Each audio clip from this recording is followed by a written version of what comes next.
If you like the story, you can support the author on Patreon. Link is in the description. Chapter 96. 287 AC. The melee had ended with my victory, and I was now kneeling before the king, awaiting my reward. Tourney's peak was the melee, and many southern knights did not enter the melee. A tourney without justing in the eyes of many was not a true tourney, and upon learning that the tourney was also open to commoners, almost no important knight attended. That's what the southern knights, who were walking around like a peacock, don't understand. When a tourney was held in the north, it was not done for grandeur. It was done to raise morale and provide entertainment for everyone. Pompous idiots. The king and Lord Stark slowly approached me. That was a good fight, I enjoyed every bit of it. First is your reward from your lord. Lord Stark stepped forward while handing me the pouch. He said. You deserve this 1000 gold dragon award as the winner of the melee, and I congratulate you for the courage and talent you have shown at this age. This time, the king stepped forward, put his hand on Lord Stark's shoulder, and asked. How old is this knight? Everyone is shocked by this win. Lord Stark said. The time has come to take off your helmet, R.O.B, and my king. He is not a knight yet, and he is 13 name day old. When I took off my helmet and looked at the king, he was surprised and said. You are just a boy. Sir Selmy approached the king and said. I've heard of this young man's name. Rumors say he killed thousands of bandits, and they say the old gods send him to protect the north and call him the Bane. Even if most of his smoke, it is a fact he saved many people from bandits. God, I hate that nickname, and it is so cringy. The king turned to Lord Stark and said. There is no way for him to be 13. Look at him, he is young but can be lower than 18. While smiling, Lord Stark said. He grew up in the keep right in front of me. Even then, sometimes, I'm having a hard time believing that, but he is definitely 13. The king held his bulging belly and started laughing. We cannot let someone this talented be a squire anymore. Bring me my sword, I will knight him right here. My king, could I say something? Go ahead.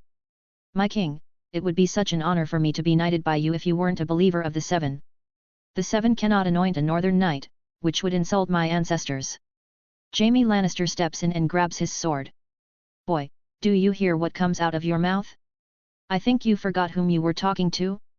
That is why we do not knight the commoners in the south. Ha ha ha. Step aside, Kingslayer. The day I would need your help against a boy would be the day of sun coming up from the wrong side. Go stand there and look pretty. The king turns to me and signals me to get up. I like you, kid. You have guts, but I don't care about any of the 7 shits. My king, as I said, if I'm knighted by the protector of the faith in the north, it will turn me into an outsider. He took a big gulp from his goblet and said. I really don't understand the fuss about the 7 and the old gods. You should be honored I'm offering to knight you. I am, my king, but I can't afford to accept it. I cannot accept to be the knight of the 7 that burned our weirwood trees. He took another big gulp from the wine and said. Those things happened long before you were even born. Why do you care? Will you shut up already, you big piece of bacon? When is this side of pork going to leave? I can't allow you to shit on years of work by turning me into a southern knight. My king, I might not be born, but North remembers. We never forget. Please bestow this honor onto someone more deserving. If you are that adamant about your belief. Ned, you knight him. You won't have a problem with that, right? I will be honored by your boundless generosity, my king. If you want us to knight him, we should go to the God's Wood. Why is that? When we knight someone, if possible, we always do it in front of a weirwood tree, which is the tradition. Almost all the Stark knights were here, the king and king's guard standing on the sidelines, watching curiously. First, the knights lined up in 2 and took a step to the side, forming a corridor in the middle. I slowly started walking towards the weirwood tree using this corridor. As I passed by, they brought their swords over their hearts to greet me. I came to the front of the weirwood tree, knelt down, took off my helmet, and placed it right in front of me. The other knights lined up behind me like a crescent. Lord Stark came and stood beside me. The reason we are gathered here today is to witness the knighthood of R.O.B. R.O.B, son of Baron by Lagertha, are you ready to give your vow? Aye. All knight brothers, are you ready to witness this young man's oath? They all said in unison, slamming their swords on their chests. Aye. Now Ermurdrazzle, old gods listens to you. I started to repeat after Lord Stark. I will face the evil with watchful eyes. I will give no quarter to the evil. I will be brave and upright, so old gods may guide me. I will speak true even in the face of death. I will be a shield that covers the helpless. I will be a sword through the heart of wickedness. After that, Lord Stark raises his sword and puts it on my shoulders. Now arise a knight, the Green Knight, the old gods welcome you. With this, I was a knight, and north was my home. Now the next step was to be a noble and get some land. To do this, I needed to become a hero in the upcoming war. Chapter 97. 288 AC. It's been a month since I was declared knight, and not much has happened during that time.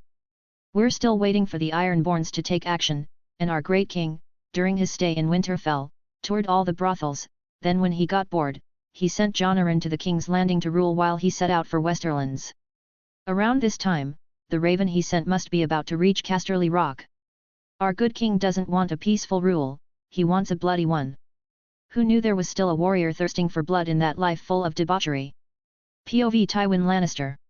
While I was doing the daily paperwork of Casterly Rock on my solar, someone knocked on the door, and when I let it in, it was Maester Kralin. My lord, there is a raven from the king. I took the parchment and broke the seal, and began to read. The message was from good king himself, obviously from the message's wording that Jonaran didn't write it. It was incoherent and chaotic. The person who wrote it did not deign to write even by combining two sentences correctly. His handwriting was shaky and crooked. The author was either a drunkard or a paralyzed man. I'll lay out all my possessions that he's drunk. The message vaguely said that the Ironborns were likely to launch an attack. What is this drunkard talking about? Western Westeros is always under the danger of the Ironborns. What kind of weak information is this? It feels like he sent this just because he had to. Is there really a chance of an attack, or is it going to be a raid, so they are reporting it? But this message doesn't feel good at all. It almost feels like he doesn't want us to take this message into account. I picked up the bell on the table and rang it. The door opened, and one of the servants entered. Yes, my lord. Send someone to Geryon. I need him here right away. My lord, Lord Geryon is not in the castle. Where is he? Just this morning, he went to Lannisport but did not indicate when he would return, my lord. He and bastard daughter of his, why is he so stuck up with this child? She isn't even a noble-born bastard, she is a base-born. I sat at my desk, wrote a message to Geryon, and ordered the butler to be sent immediately to Lannisport. I'm not sure if the Ironborns are planning something huge or if it's just a raid, but it's good to be prepared. A patrol of part of the Lannister fleet should be enough of a precaution for a few days until I find out what's going on. POV MC.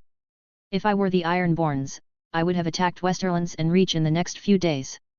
One of the weakest moments of all regions is the days when winter ends, and spring begins. While everyone is tired of the harsh winter, a great lethargy descends when people's relief comes together with spring's arrival. Just as I was thinking these things, I heard Poe's voice in my mind. Daddy, about 50 ships are coming this way from the open sea. The war is beginning. I immediately connected to Poe and looked around. The land was behind me, but I should be coming close to my sight-sharing spell because the image came and went and was not as clear as usual. I should have been about 6 to 7 kilometers away from the coastline, and a few km in front of me was an island. This must be Lonely Light. This island was under the rule of House Forwind, and it was the farthest north island of the Iron Islands. The ships were Ironborn longships, and there were 52 of them. 7 of them had changed direction and were heading in the direction of Flint's Cliff. The remaining 45 continued to advance in the northerly direction. In 2 to 3 days, they can cross Cape Kraken, first to Flint's Finger, and then using Salt Spear to Barrowton if the rivers are deep enough. When they get there, they'll most likely split into a few more groups to raid each coastal settlement and keep coming north until they reach Bear Island. I immediately disconnected and started running towards the Lord Solar. Many people respected me now that I was a knight and beat Smalljan Umber on the tourney. Of course, these were common soldiers. Many of the minor nobles were trying to ostracize me as they did to my father and any commoner knight before him, but I didn't care what those little men thought of me. If my plans come true, I will have left Winterfell behind by the end of this war. I was in front of the Lord Solar, and the soldiers wouldn't let me in. I'm sorry, Sir Drazzle, but the Lord said he didn't want to be disturbed. When I turned on my heat sight, I understood why. Lord Stark was inside dictating to Lady Stark. Are they getting off knowing there are people outside the room? I shouted. My lord, I have urgent news. I need to speak to you immediately. As soon as she heard my shout, Lady Stark immediately jumped to her feet and straightened herself, and the guards at the gate took up their swords. I hope you won't do something stupid like draw your swords. When I said that, first, they looked at each other and gathered their courage, then readied themselves to draw their swords when a voice came from inside. Send him in. Lady Stark was sitting in a corner armchair with her hair disheveled when I came in, and her face turned sour when she saw me. I greeted him. My lady. But she didn't respond and ignored me. What is so crucial that you disobey my orders and disturb me? Around 2 days' time, 45 iron-born longships will pass the Cape Kraken. As soon as he heard this, the Lord jumped up. Did you get a message? Yes. Let me see. I had written on parchment with writing like chicken scratch full of typos so he would think that someone who barely knows how to write and read is writing a note. How sure are you of this information? I'm as sure as I've seen it myself. He called a butler and asked him to gather the household guards. Chapter 98. 288 AC. Each household guard captain was here, Castle, Mullen, Moss, Flant, and Hall. But there were 2 castles. Sir Roderick was the commander of Winterfell, and his son was the captain of Castle's forces. Every minor house was commanding 200 Stark soldiers. A total of 1,000 men defended Winterfell and all around it, the Holdfast, Wintertown, and the Keep. Lord Stark explained to them what had happened and said. According to our latest information, they will be at Flint's Finger in 2 days. After the king left, I had sent word to them there might be an attack, so they should be ready enough. He can defy the king when he wants to, or the most likely possibility is the king allowed him to do that after he left. If he had sent word to Flint's Finger, it was understandable that they would send so few forces to the north. They must know that we are informed and that we are preparing. If there's a spy among the Ryswells, it's very likely there is one among the Flints too. Before the rebellion plans, there was an opinion that the size of the Ironborn fleet was around 150. I think they must have built at least 100 more longships to prepare for this rebellion. If there are about 100 men on each ship, they attack with about 4,000 to 4,500 soldiers. It's clear that their plan is not to invade, and they want to keep us busy. One of the captains asked. What should we do, my lord? There's no way we can send men all the way to the Flints from here. We must shift our focus to other coastal villages and towns. We can't beat the Ironborns at sea. We have about 20 longships on the west coast and about 40 fishing boats. We anchored all of this in the seaside town near Deepwood Mot without attracting the attention of the Ironborns. At least he is not totally incompetent. We have to leave about 400 soldiers at Winterfell, and word has been sent to the surrounding settlements. I expect about 500 soldiers to arrive from there as well, and I had permission to summon my banners if the Ironborn attacked before the king left. All of my soldiers will make around 5,000 soldiers, and I expect a total of 10,000 soldiers from other lords to come, but it will take about 2 weeks to muster all of these soldiers. During this time, we must find a way to protect the coastal areas with 1,500 soldiers. He turned to me and asked. You were the one who predicted this attack. Do you have any ideas? Osric Moss immediately stepped in and started talking while having a smug look. My lord, we all know Sir Drazel's mastery of the sword, but please remember that he is only 13 name days old. How accurate would it be to get an opinion on our general operation from someone so young and unknowing of war? My good Lord Moss, I had more battles in my last 2 years of life than you ever had in your entire life, and Lord Stark didn't ask for your opinion. He asked for mine. How dare you, you little runt! He rose angrily from his seat. As he prepared to walk towards me, Lord Stark slammed his fist on the table, bringing everyone's attention to him. Are you going to keep squabbling like bitches, or can we continue the war council? We both stepped back and apologized to Lord Stark. Lord Stark gestured for me to continue. We know that the Ironborns came with 4,000 to 5,000 soldiers. If I were in their place, I would have 4 main goals: Flint's Finger, Barrowton, Deepwood Mot, and Bear Island. Lord Stark must have agreed with my words, for he nodded as I spoke. To achieve this, after crossing Cape Kraken, I would send 15 to 20 ships toward Blazewater Bay and Salt Spear. I would continue the remaining ships in the north direction, plundering all the villages and towns I encountered. The main problem is in the 4 main targets. Lord Stark asked confusedly. Why? We don't know the purpose of the Ironborns. If our guess is correct, they want to keep us busy, so we won't be able to come to the aid of Westerlands. If we're right, they will scatter in all directions and start raids when they get into Blazewater Bay, but if we're wrong, they will act en masse after taking each castle. Flint's Finger, Deepwood Mot, and Bear Island won't be able to stop them. As we all know, the walls of these 3 castles are made of wood and not high enough. My suggestion is to divide our current 1,500 soldiers into 3 groups. Let's send the first group to Barrowton, the second group to Deepwood Mot, and the third group to Bear Island as reinforcements. Lord Moss intervened and said. Are you going to leave small folk to their fate? That's just cowardice. If the lords who rule those areas have even the slightest bit of combat experience, he must have given the order to evacuate the coastlines as soon as he got the message. Can you tell us how we will defend the entire North Lane with 1,500 soldiers, Great Warrior Lord Moss? I pointed with my hand. We are waiting for you, please enlighten us with your invincible strategies. Lord Moss couldn't say anything and turned red with embarrassment. After discussing strategy for another hour or so, Lord Stark decided to execute my plan until the other 15,000 soldiers arrived. The other lords had gone to the head of their soldiers, and they gave about 50 soldiers to my command, but I waited for everyone to leave as I had something to discuss with Lord Stark in private. My lord, you must have sensed in the past few years, especially in our last conversation, that I am not normal. Go on. I want to be independent in this war. If I can go where I want, I can handle the small groups leaving to raid the area from Blazewater Bay to Deepwood Mot, and I'll be there when the Ironborns get to Deepwood. How is it possible for you to move that fast? How can you catch ships by land if you're not flying? Even though I don't know how to fly, I'm sure I can catch up with them. He said after a few minutes of thinking. Are you a warg? Something similar. His eyes widened in astonishment, and he said. That means there weren't any scouts. There are scouts, but they are not human. Can you really protect the coastline? You know perfectly well that the evacuation I was talking about was a bluff to silence the lords.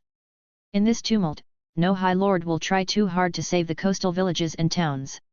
If the Ironborn split into groups of less than 100 men to plunder them, I can protect the coast, but if they are in larger groups, I won't risk my life for nothing. Chapter 99 288 AC POV Lord Stark. My lord, if you keep this information to yourself, we can keep being on the same side. When I said I see your sons as my brother, I was being honest. He is not a warg but something similar. I always found his aptitude for animal training a bit weird, but I didn't expect him to have magic. Now, my lord, you're beginning to understand why I'm such a self-confident person. There was something I always wondered about. When we use smoke bombs, they do not cover an area of more than 5 meters, but when you use them, they easily exceed 10 meters in diameter. Maester Lewin thinks this is the case because he couldn't keep the ratio of the ingredients well, but after what I learned, other things come to my mind. You are right. That is one of my abilities. Did you beat my knights using magic too? Yes and no, I used magic to boost my physic, but everything else was thanks to my peerless archery skills. You are as modest as always. What can I say? I have a God-given talent, and it makes me perfect at everything I do. So, you can beat 100 men army. If it is a head-on fight, I can't, but in an ambush, it becomes possible. This was a very surprising revelation indeed. I had no idea what to do right now, but at the same time, a war was approaching that we had to win. I won't share what I've learned with anyone, but when we're done and in a calmer state of affairs, I'll have questions for you. At that time, if you agree to answer these questions honestly, I'll give you a free role in this campaign. I'm sorry, my lord, but I wouldn't tell you this if I didn't have a way to make sure you keep my secret strictly. Is he threatening me? I can hardly defend myself if he is as strong as he claims, but I slowly put my hand on the sword at my waist. Ermer said, a little embarrassed. I'm not threatening you. If you want to see my power firsthand, I can prove it to you. What is this method? I have a skill called an unbreakable oath. If we both take this oath, we can never break the subject we swore without the other party's permission. How can you expect me to trust you when you can't trust me? It's a disadvantage for me to do the same when you can kick me aside at any time. I have invested too much in the north, and if I hurt you, I will have to leave the north. What he said made sense, and I wanted to see his strength, too. So, my curiosity finally took over, and I said, "Show me that unbreakable vow, but first, tell me how it works." "It works two ways, a one-sided oath or a two-sided oath. We'll now take a two-sided oath and choose a punishment for the person who broke our oath. Then we'll both take the oath. But we have to be in a magic circle while doing them. What will the punishment be, and what is the magic circle? It can be anything from the lightest punishment to the death, but the oath will only be effective when done voluntarily and without any influence. As for the magic circle, it will allow the spell to be gathered in one place for the oath to be fulfilled." It sounds hard to believe what he says, but let's try it. "My lord, please take a few steps back and don't be afraid of the lights that will appear on the ground." R.O.B whispered something, and the fingernail on the index finger of his left hand grew into a claw and cut his right hand a little. Seeing this transformation, I tensed a little and gripped the hilt of my sword. After a few seconds, his hand returned to normal. He turned and made a fist with his bleeding right hand, causing the blood to drip onto the ground, and as soon as the blood dripped onto the ground, he said, "Juramencho, oath magic." A white light started to come out from under his feet, and a circle of about 2 meters started to form, and a kind of writing in blood-red color that I could not understand began to form outside this circle. "My lord, you may enter the circle." I hesitantly walked into the circle and said, "R.O.B. Eddard Stark will not be able to tell anyone, directly or indirectly, about R.O.B Drazel's powers. If he tries to break his vow, he will be temporarily paralyzed and unable to move until he decides not to break his vow, but if he continues to try, he will die. In return for this oath, R.O.B Drazel will answer Eddard Stark's 10 questions without lying, but if he asks things he cannot share, he will not answer that question." He stopped for a moment and said, "If I hadn't set a penalty right now, the default penalty for the oath would have kicked in, which is death the second you thought about breaking the oath." He extended his hand to me as if to shake hands, and when I grasped his hand, lightning literally went through my body. Beams of white and red light began to dance between our hands and went under our skin. As I looked at R.O.B, I watched in amazement as the light beams under his skin slowly rose up his arm, reached his neck, and then disappeared into his head. I could feel the same thing happening to me. The illuminated circle under our feet slowly faded away. "My lord, will you try to write on a piece of paper what is happening now?" As soon as I heard R.O.B's voice, I shook myself from my amazement and admiration. I went to my desk, and when I tried to write what was happening on the parchment, I couldn't move my hand. I couldn't even move my head or my eyes. I was almost frozen like a statue. A sense of helplessness and terror came over me at once. Sensing this, R.O.B immediately came to me and tried to calm me down. "My lord, calm down. If your desire to share my secret disappears, you will be back to normal in a few seconds." Before he even finished what he had to say, my body was free, and I collapsed into my seat like a sack of millet. I never wanted to feel this way again. If you try to break your oath, this will happen every time, and if you push yourself, you will die. Chapter 100. 288 AC. A/N, I added the Pix of Sith into the auxiliary chapter. After putting Lord Stark in great shock, I went and found Keegan and Harlech. They were at the barracks training as usual. I've trained with them many times this year and followed their progress. Keegan had 7.5 STR and 9.8 SPD, while Harlech was 1.95 meters tall and had 9.7 STR and 7.3 SPD. Since they are still adolescents, they will continue to grow for about 4 more years. It was great luck to find these two. When they saw me coming, they immediately greeted me. "Sir Drazel, welcome back." "Keegan, I always say so. You don't have to call me sir. The reason I'm here today isn't to train. You both always say you want to join me. Today we're going to put it to the test whether your words come from the heart or the tongue." Keegan asked confusedly. "How will you do this?" "Together we ride out of Winterfell into a desolate area. Listen carefully to what I'm going to tell you now because there will be no turning back. If you really want to join me, I will accept you, but I have a way of knowing 100% whether your oath is true or false. If you are unsure of yourself, let's not try it because if you fail this test, I will have to kill you. I can't let people who are not loyal to me know my methods." They both looked at each other, and I allowed them to have a short talk among themselves. When they came back, Keegan said, "I have no doubt that we will both pass when we take this oath, but I want to know what kind of commitment we will have to you, if possible. You will have 100% loyalty to me, but you will not be a slave. You do not have to obey my orders if they are against your being, but you will never be able to go behind my back. If you act within the code of honor, you will be no different than you are now. We accept. Then using oath magic, I had both of them exercise loyalty and then sent them to 50 men who belonged to me. These men were to join Jory Castle's men to go to Deepwood Mot and wait for me there while I used Sith to set out for Blazewater Bay.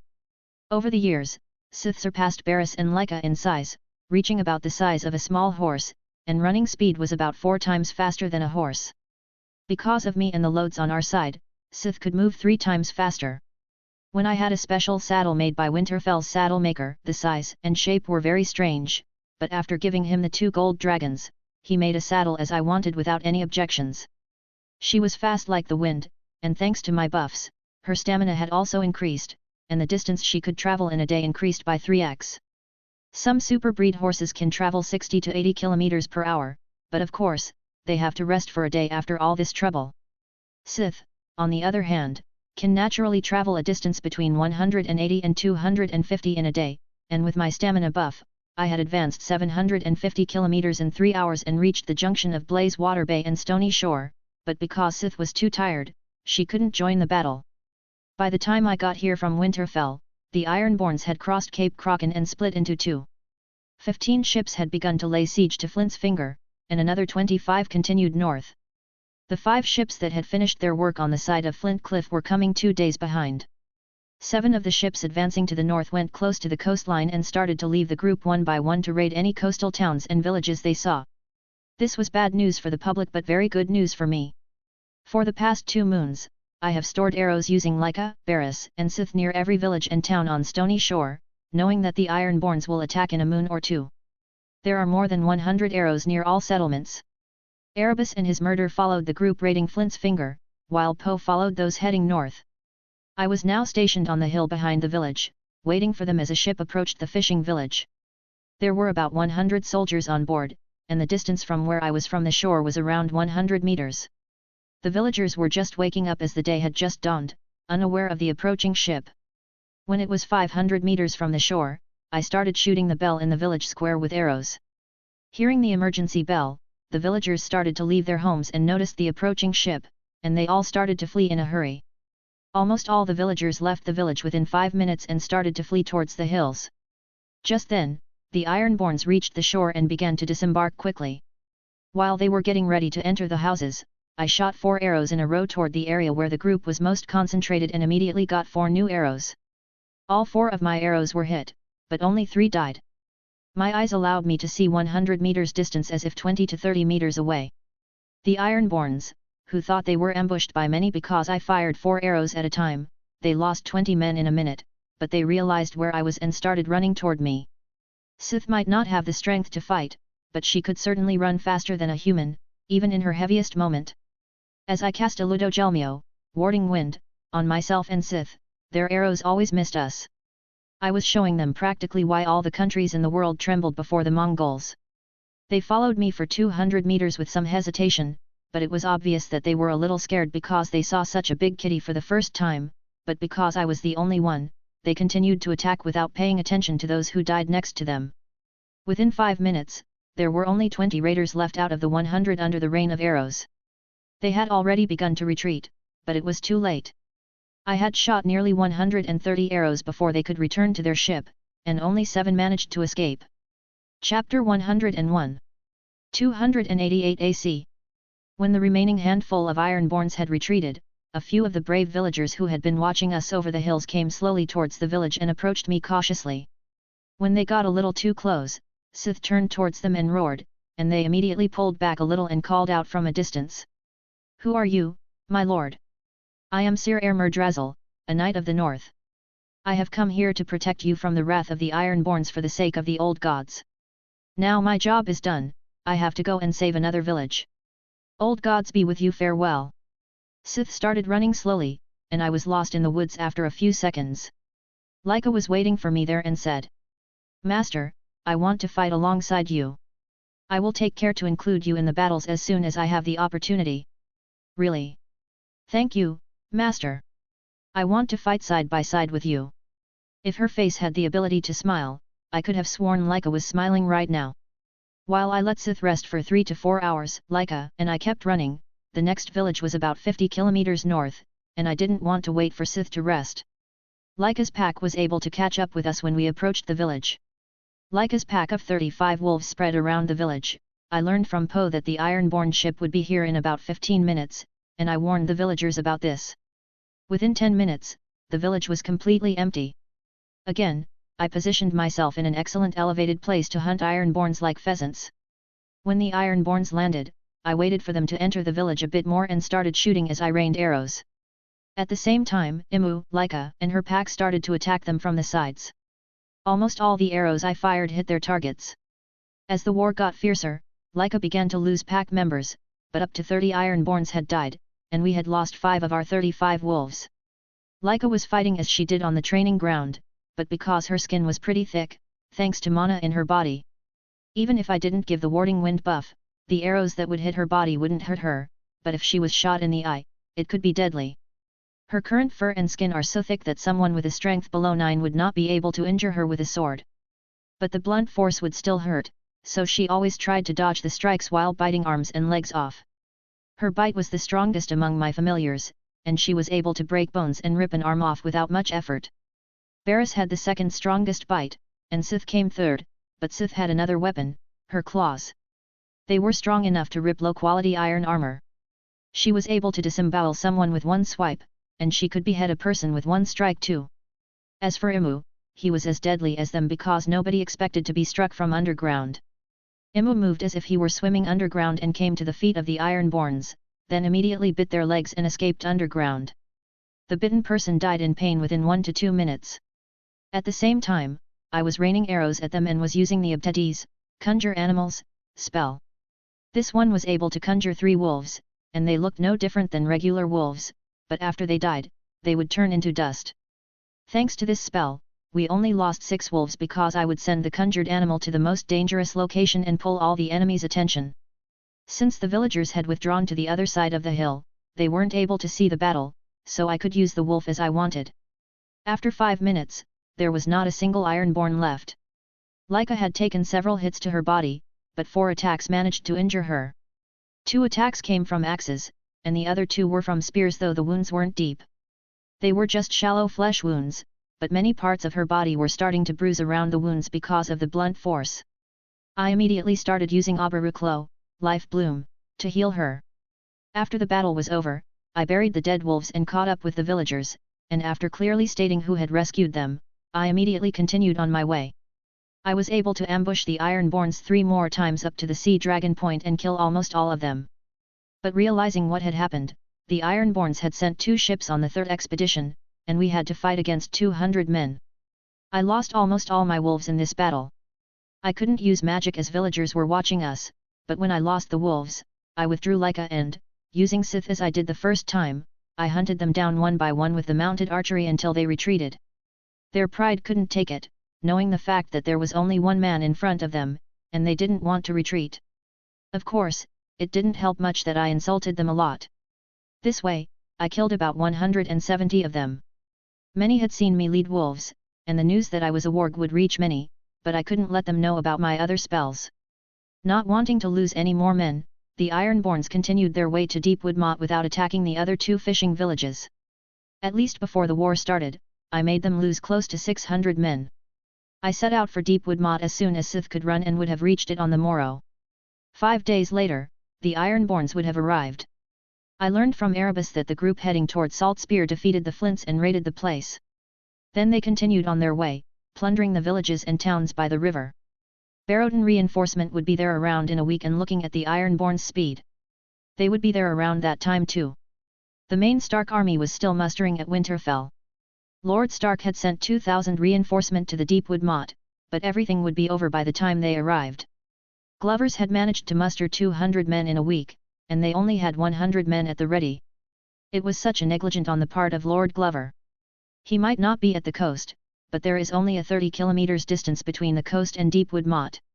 A/N, I am going to release 3 bonus chapters this week to thank my Patreons for their support. So you will get a chapter every day for a week. Chapter 102. 288 AC. When I reached Deepwood, I realized that there were over 1,200 soldiers. I got information from Poe's ravens just yesterday, they could muster about 200 soldiers, counting my and Jory's men. It should have been 750. Where did those extra 500 soldiers come from? When they approached the camp and saw Hallis Mullen, it became clear where they had come from. I left the Sith in the forest to not scare the soldiers in the camp, and I only took Laika with me, but when we approached the camp, Laika, which was 130 centimeters from shoulder to foot, suddenly started to shrink and became 90 centimeters. I couldn't understand what it was, how he did it.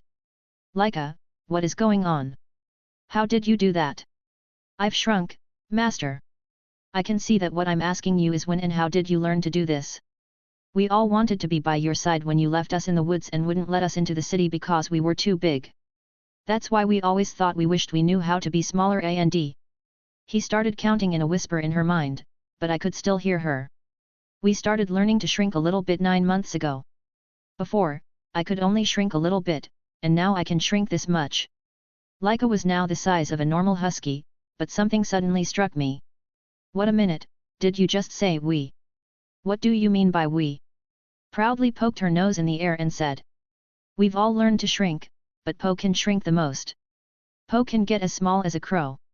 This was pretty surprising but not unexpected either. Of course, I did not know they would develop such a talent, but I could guess they would develop different magical abilities. For old God's sake, Poe and Imma were becoming mages, and both had mana hearts. Jory saw me and said. Ermer, you are back. Where were you?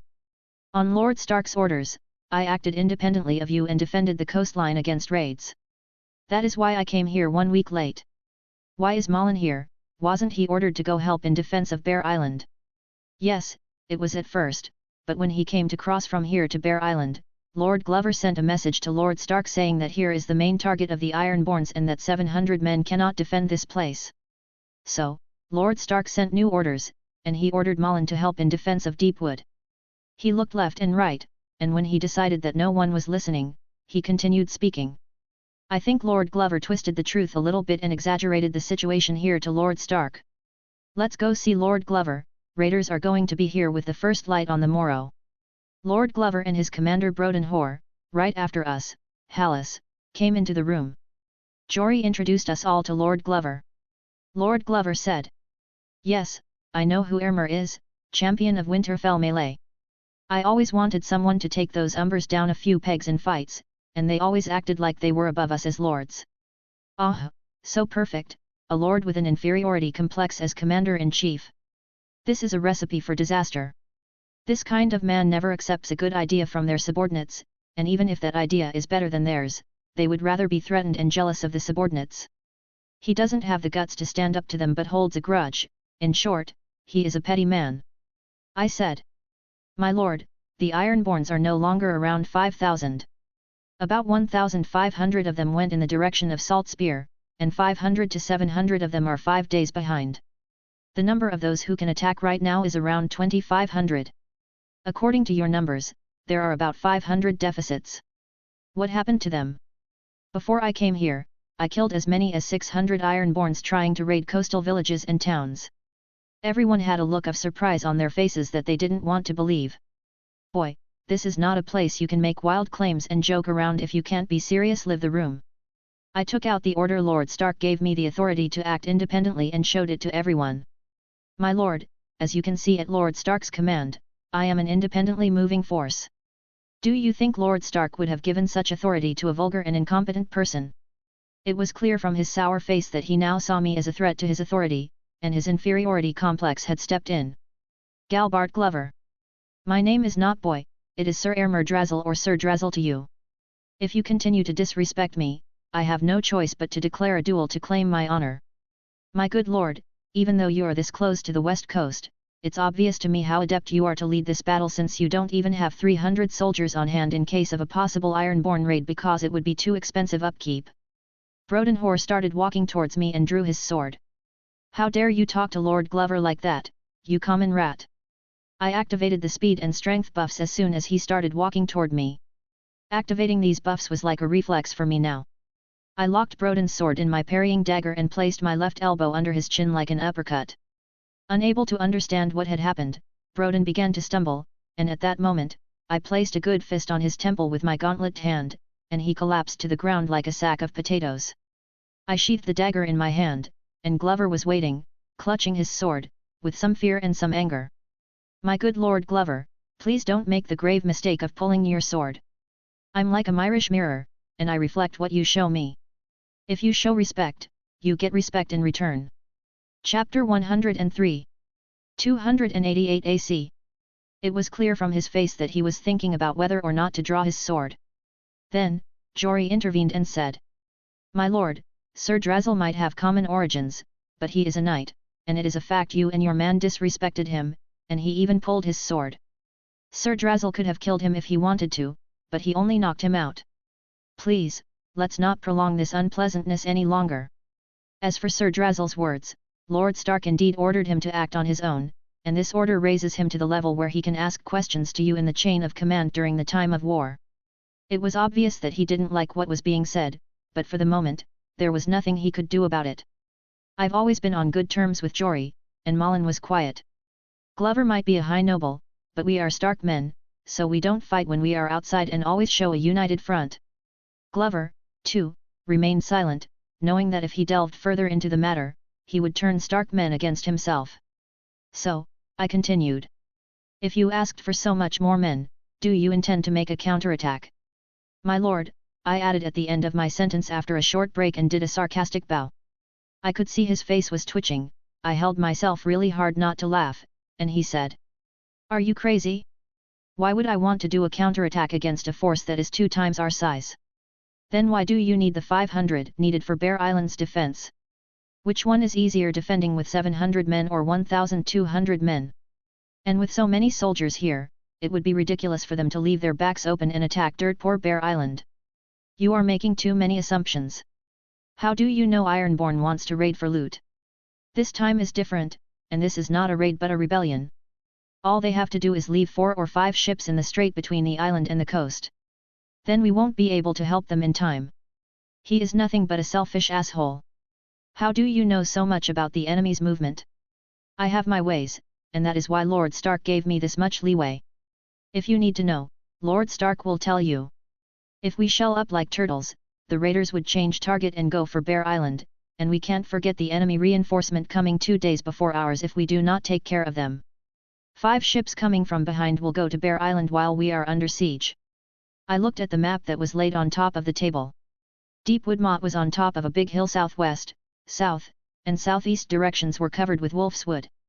The other 180 degrees direction was full of small hills, and about 30 kilometers away on the seaside was the largest northern port town on the west coast as the Sea Dragon Point was gone. Glovers earned their keep by selling the woods of the wolf's wood, and merchants from Lannisport would come to buy them. The Ironborns will come from the northwest, and if we hide a small detachment force deep in the forest to the south, I wonder if it will be enough to repel them or not. What other chance do we have? The other possibility is to leave Bear Island to its fate, and I can't accept defeat on the fronts I've been on in this war. I need all the accomplishments I can get. I turned to the others and said, "What we have to decide right now is, are we going to leave Bear Island to its fate, deceive ourselves that we had nothing we could do, and wait for the reinforcements behind these walls, or are we going to give those wet rats a nightmarish day for trying to invade our lands like true northerners?" My speech stirred Jory and Hallis, but it didn't affect Glover. I don't need him and his 200 men for this plan to work. All I need is our 1,050 men. Of course, it would be better if Glover joined us, but cowards like him only act like Lord Frey the Late. They will only join a battle if it is already won. I told them about my plan, and Glover reluctantly agreed because the soldiers were not placed directly under his command. Jory and Hallis might listen to him because he was a lord and allowed him to act like the commander, but at its core, if they didn't like the plan, it was their decision to follow him or not. Hallis gave me 100 men, and Jory gave me 150 men with my 50 detachment force was now ready. When we left the room and on our way to where our men were, Jory slapped one on the back of my neck. "Ah! What was that for?" "It was for almost starting a feud with the Glovers. Do you think we don't know he is a small-minded man? We are enduring him because it is wartime." When I stood up to Lord Stark, I decided I was not going to take shit from archaic men. So I said, "That is why I did that." He had to see he was not in charge, we were. If you make someone that incompetent think he is in charge, it would have hurt us when the fighting started. When the fighting started to turn a bit dire, he would have tried to save his own skin and clash with your orders. Would you want that in the middle of a battle? But now he knows where he stands. Support for my words came from a place I never expected. Hallis said. He is a bit right. I was really annoyed about him the past few days, and he kept ordering me around like I was his servant. Since Hallis' father was about 65 years old and his older brother died of illness, he was now forced to leave the helm of Mullin's forces to 18-day-old Hallis.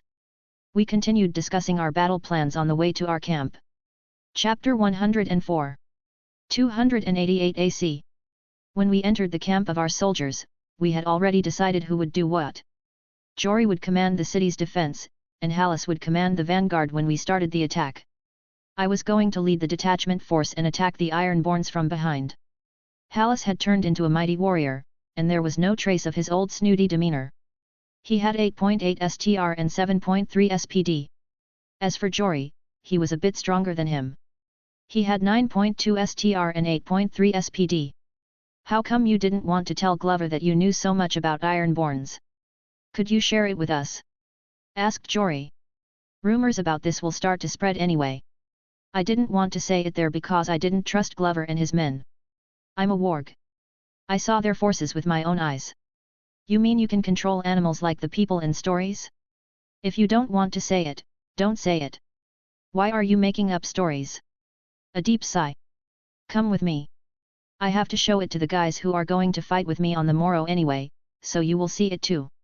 Jory, Hallis, I, and 300 of our men went with me into the depths of the forest. When we came to a small hill, I went up there and faced all the soldiers. Many of you know what a warg is, and those who know will tell those who don't. I'm a warg. When I said that, everyone started talking among themselves. I added some mana to my voice and shouted. Silence! I need to introduce you to my familiar because we're going to fight side by side on the morrow. I don't want any of you to fight timidly. I want everyone to calm down now. My familiar is a shadowcat and a little bit big. She is going to come from right behind me. Please don't be afraid. She will never attack you unless you attack her. Just then, I heard Poe's voice. Daddy, some other humans are coming close to here while hiding. It looks like Lord Glover got curious about why 300 men left the camp. Can you push them back without killing them? I don't have time for them. Can we play with them a bit? Okay, but no killing or maiming, and don't show them your real forms. While I was being silent, everyone continued to wait for me, a little confused. Sorry, I had to do some thinking for a moment. Where was I? Oh, yes. Please don't be afraid. Sith slowly began to appear from behind the hill, and there were many voices from the men. Some were frightened, trying to retreat, while others had drawn their swords. Sith approached me and rubbed her head against my shoulder, and began to purr in a loud voice. The purr sounded more like it was coming from the engine of a sports car than a feline. Jory and Hallis cautiously approached us, and Jory said. You really are a warg. You think. What gave it away? The fact that giant shadowcat is acting like a kitty. Hallis said. This thing can't be a shadowcat. It is almost as big as a horse.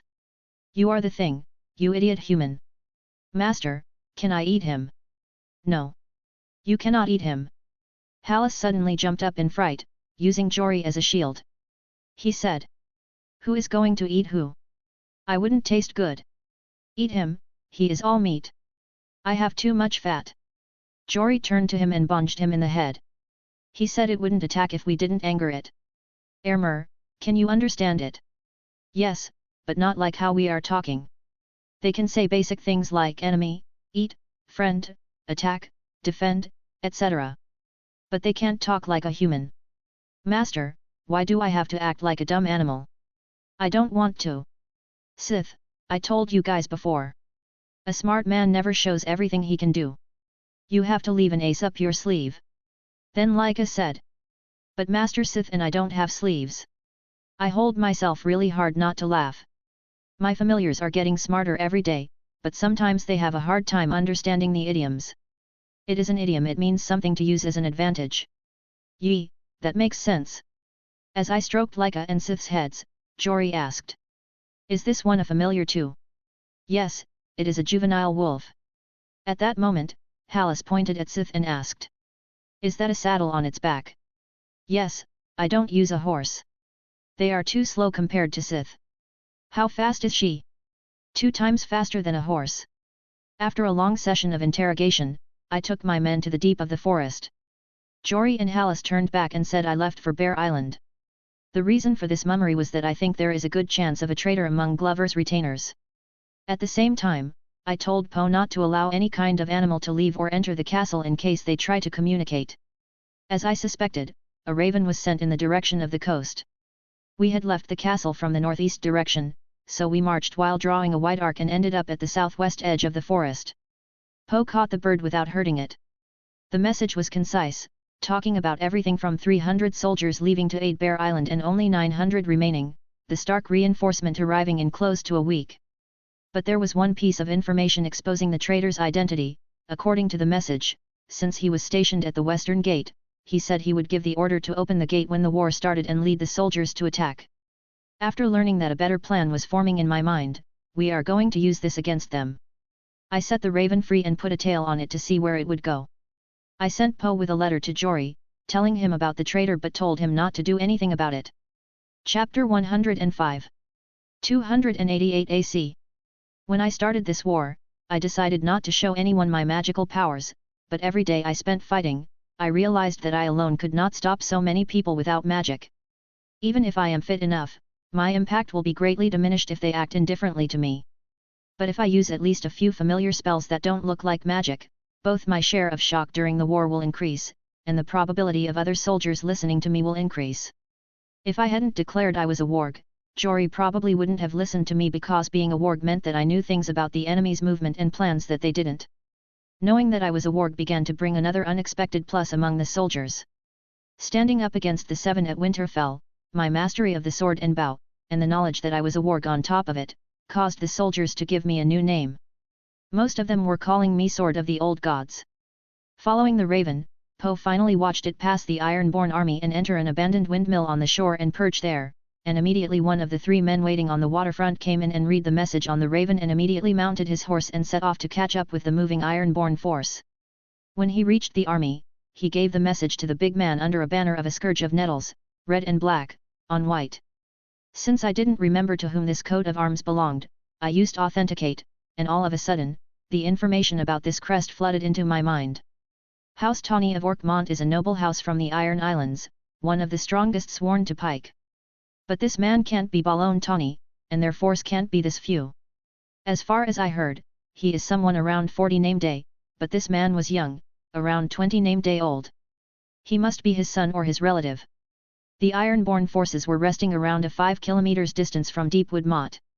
The Tawny men sat down under a tree and started to read the message, after that turned to the man next to him and said, "The numbers have decreased even more than we thought, but a support force of 2,000 soldiers will arrive in 5 to 7 days. Until then, we must burn everything down.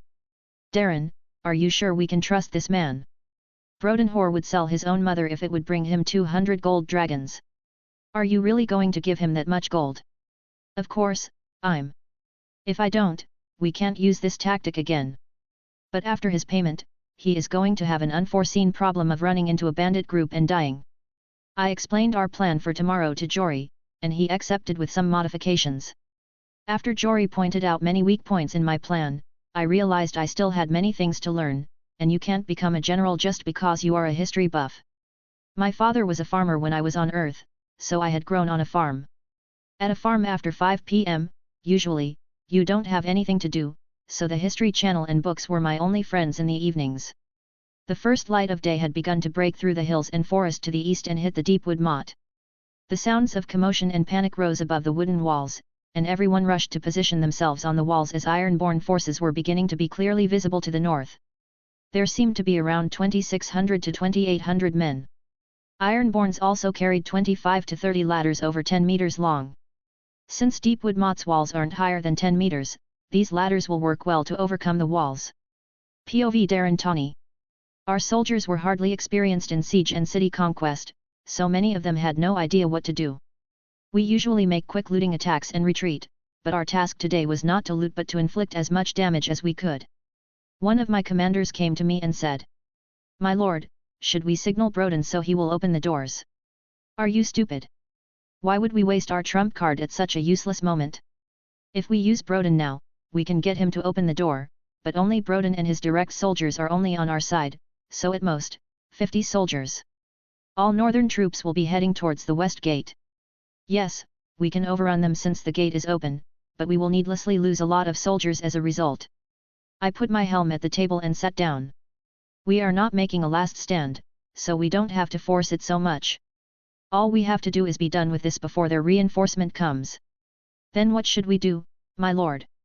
We are going to attack the north gate with most of our army and only send 700 to the west and south gates to look like our main attack point is north. But when our enemy begins to concentrate his attention and his men at the north gate, then we will attack. POV Jory Castle. I hope our plan works, but my father always says plans only work until the swords touch each other, then the soldier's mettle will decide the end of the battle. My father was never known for his tactical thinking, but he was well known for his unyielding bull-headed tenacity. The Ironborns were stationed out of arrow shooting range and were slowly making their main line at the north, with 700 or so soldiers advancing towards the west gate.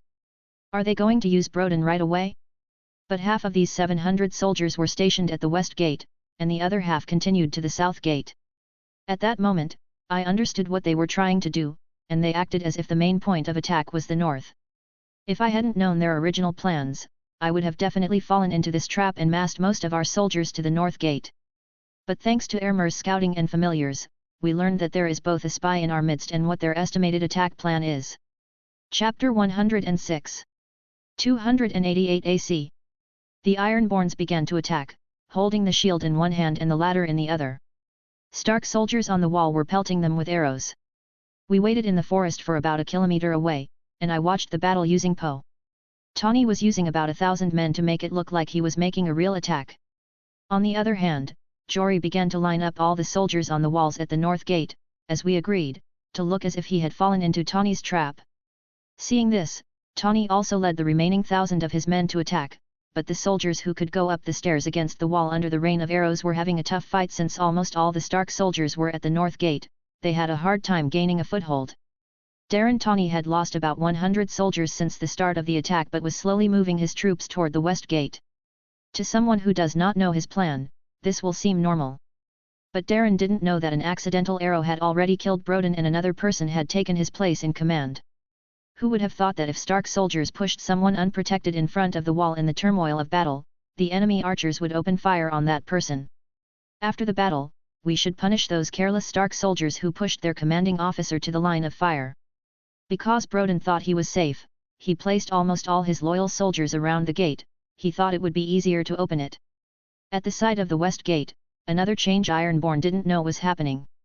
Inside the walls, all the carriages, barrels, and all kinds of debris in the town were getting carried to both sides of the gate and created a corridor for several meters.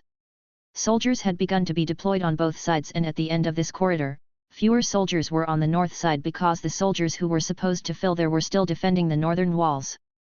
As the number of enemies in the north decreased, the number of soldiers in the barricaded area increased. We were almost ready with the enemy, so we gave Broden's ready signal. Darren had almost brought half of his soldiers to the west gate, and just then came the signal from among the Ironborns ordering Broden to open the gate. Thanks to the Raven messages, we knew clearly what the signals were. My soldiers and I were slowly and quietly approaching the forest's edge. I casted all of the strength, speed, stamina, Oak's Healed, and Jelmio Sumbi, Wind Shield, buffs for Sith, Barris, Lyca, Keegan, Harlock, and myself. I didn't use Jelmio Sumbi, Wind Shield, on Immo because it will be underground. All these buffs took my 160 mana, and I left 50 mana for an emergency. When Harlock and Keegan felt the power added by the buffs and the Oak's Healed forming under their armor, it was clear that they were both stunned. Looking into the neck of his chain mail, Keegan said, "My lord, I feel light as a feather. It feels as if I started running, I could fly, and this magic armor looks like tree bark but is as hard as iron." Harlock interrupted him and said, "And I feel like I can break a tree in half with one strike." It was normal for them to feel this way. Thanks to the buffs, their naturally strong bodies had become even stronger, and Keegan had 9 STR 11.9 SPD, and Harlech had 11.5 STR9 SPD. They had turned into elite soldiers. I said. Do you feel anything like a refreshing wind circling you? They both nodded their heads in agreement. As long as this feeling surrounds you, you don't need to run from projectiles smaller than a javelin. It will deflect anything thrown at you. Keegan held a short sword in one hand and a shield in the other. Harlech, on the other hand, thanks to his armor, was like a wall made of iron, almost 2 meters tall. His armor wasn't made of quality steel like mine, and since it wasn't custom made for him, it was bent in a few places as it was adjusted to fit Harlech, but it was in good working order. He held a large war hammer in one hand and a giant tower shield in the other hand. All of their things cost me a fortune because it was a rush order. Mycon and his apprentices had made them in 1 week by working day and night. With the opening of the west gate, all of the Ironborns began to flock in through the gate. As no one was stopping them, about 500 soldiers had entered the door in a matter of minutes, and the corridor was more than half full. Some soldiers, beginning to understand what was happening, were trying to climb over the barricades, and some were shouting for them to retreat, but the enraged soldiers continued to flock inside in a trance as if all of them were deafened by their own battle lust. The soldiers who tried to climb the barricades were greeted by spears attacking one after another. A few more minutes passed, and the barricade was filled to the brim with soldiers, and Ironborns were still pouring in, walking over the dead. Nearly 200 Ironborns had died, but the number inside the barricade was increasing rather than decreasing, and at some small points, they were even able to break through the barricade and get out. Seeing this, Jory took the horn from his waist and blew it with all his might, so the second phase of their plan began. The soldiers surrounding the barricade started to throw smoke bombs inside one by one, and fog of 4 to 5 meters in diameter began to cover the area. This was exactly what pushed the Ironborns, who were starting to organize, back into a panic while the archers stationed on the walls above the gate were raining death into the barricade. Chapter 107. 288 AC. As I heard the horn, I shouted with all my might. Charge! 300 soldiers began to run at full speed through the woods. The west gate was about 800 meters away. There were still close to 800 soldiers outside the gate, and I could see the tawny banner amid these 800 soldiers just outside the gate. It wouldn't even take me a few seconds to get that distance on Sith's back, but I told Sith to walk because I needed to move with my army. Noticing our arrival, the Ironborns turned back and tried to form a defensive line, but the battle broke out before they could fully prepare. I ordered Sith to rush at full speed as my men approached enemy lines. But I told Barris and Leica to come from behind because I didn't want their minimization spells to be broken.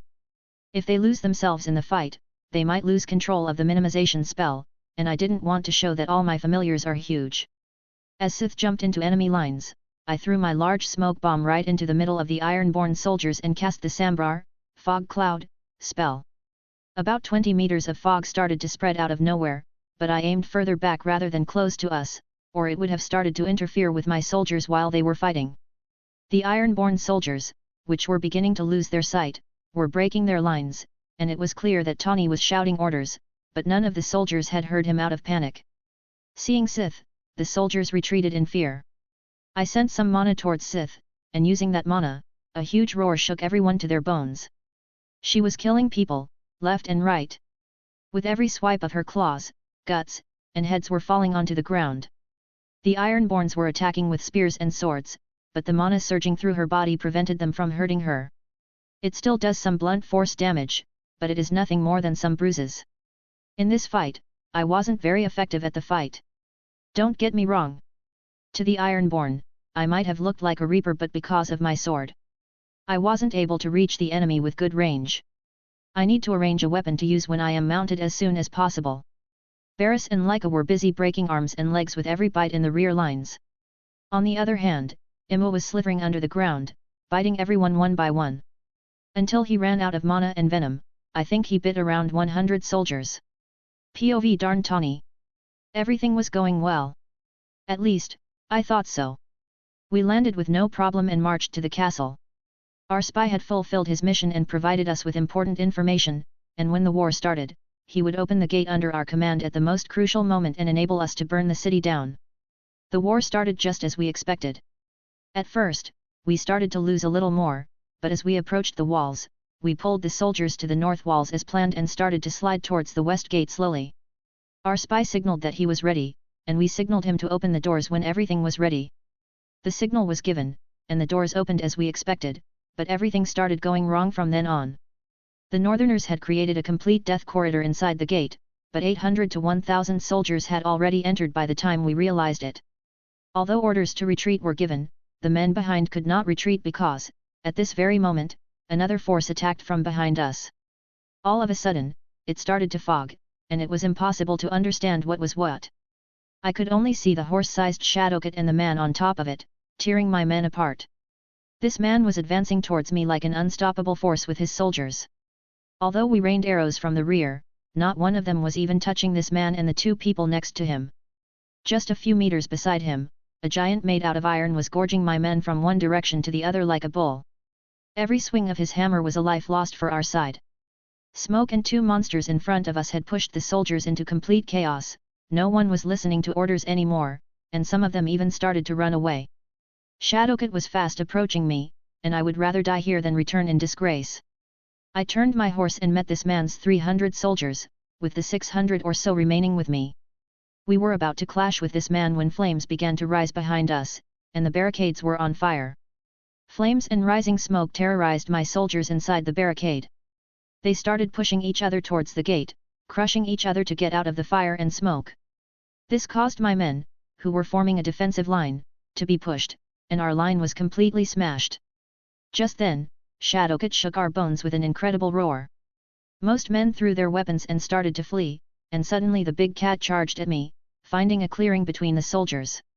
Within a few meters of me, my loyal soldiers tried to create a thin defense, and I was trying to fight as much as they could, but the Iron Giant and the Knight on the Shadowcat started to tear this thin line of defense in seconds while their soldiers behind them started to encircle us.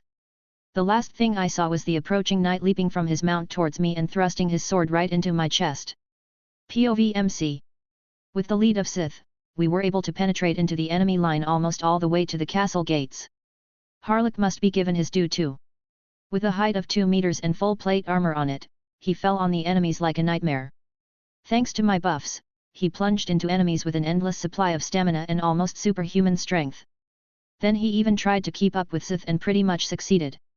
It was an interesting sight for me to see the soldiers following these two fearless monsters and collide with the enemies as if they were protected by a magic shield too.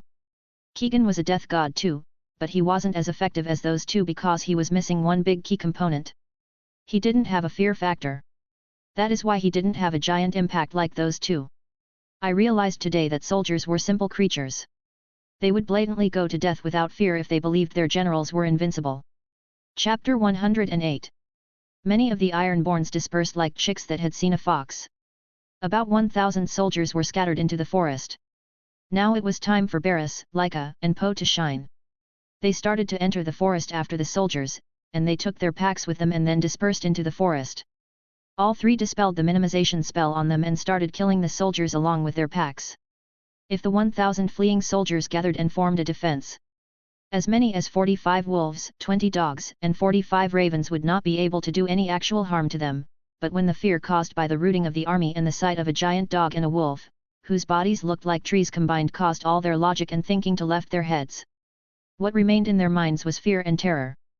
But not all Ironborn was cravens that would be rooted at the sight of a more powerful force.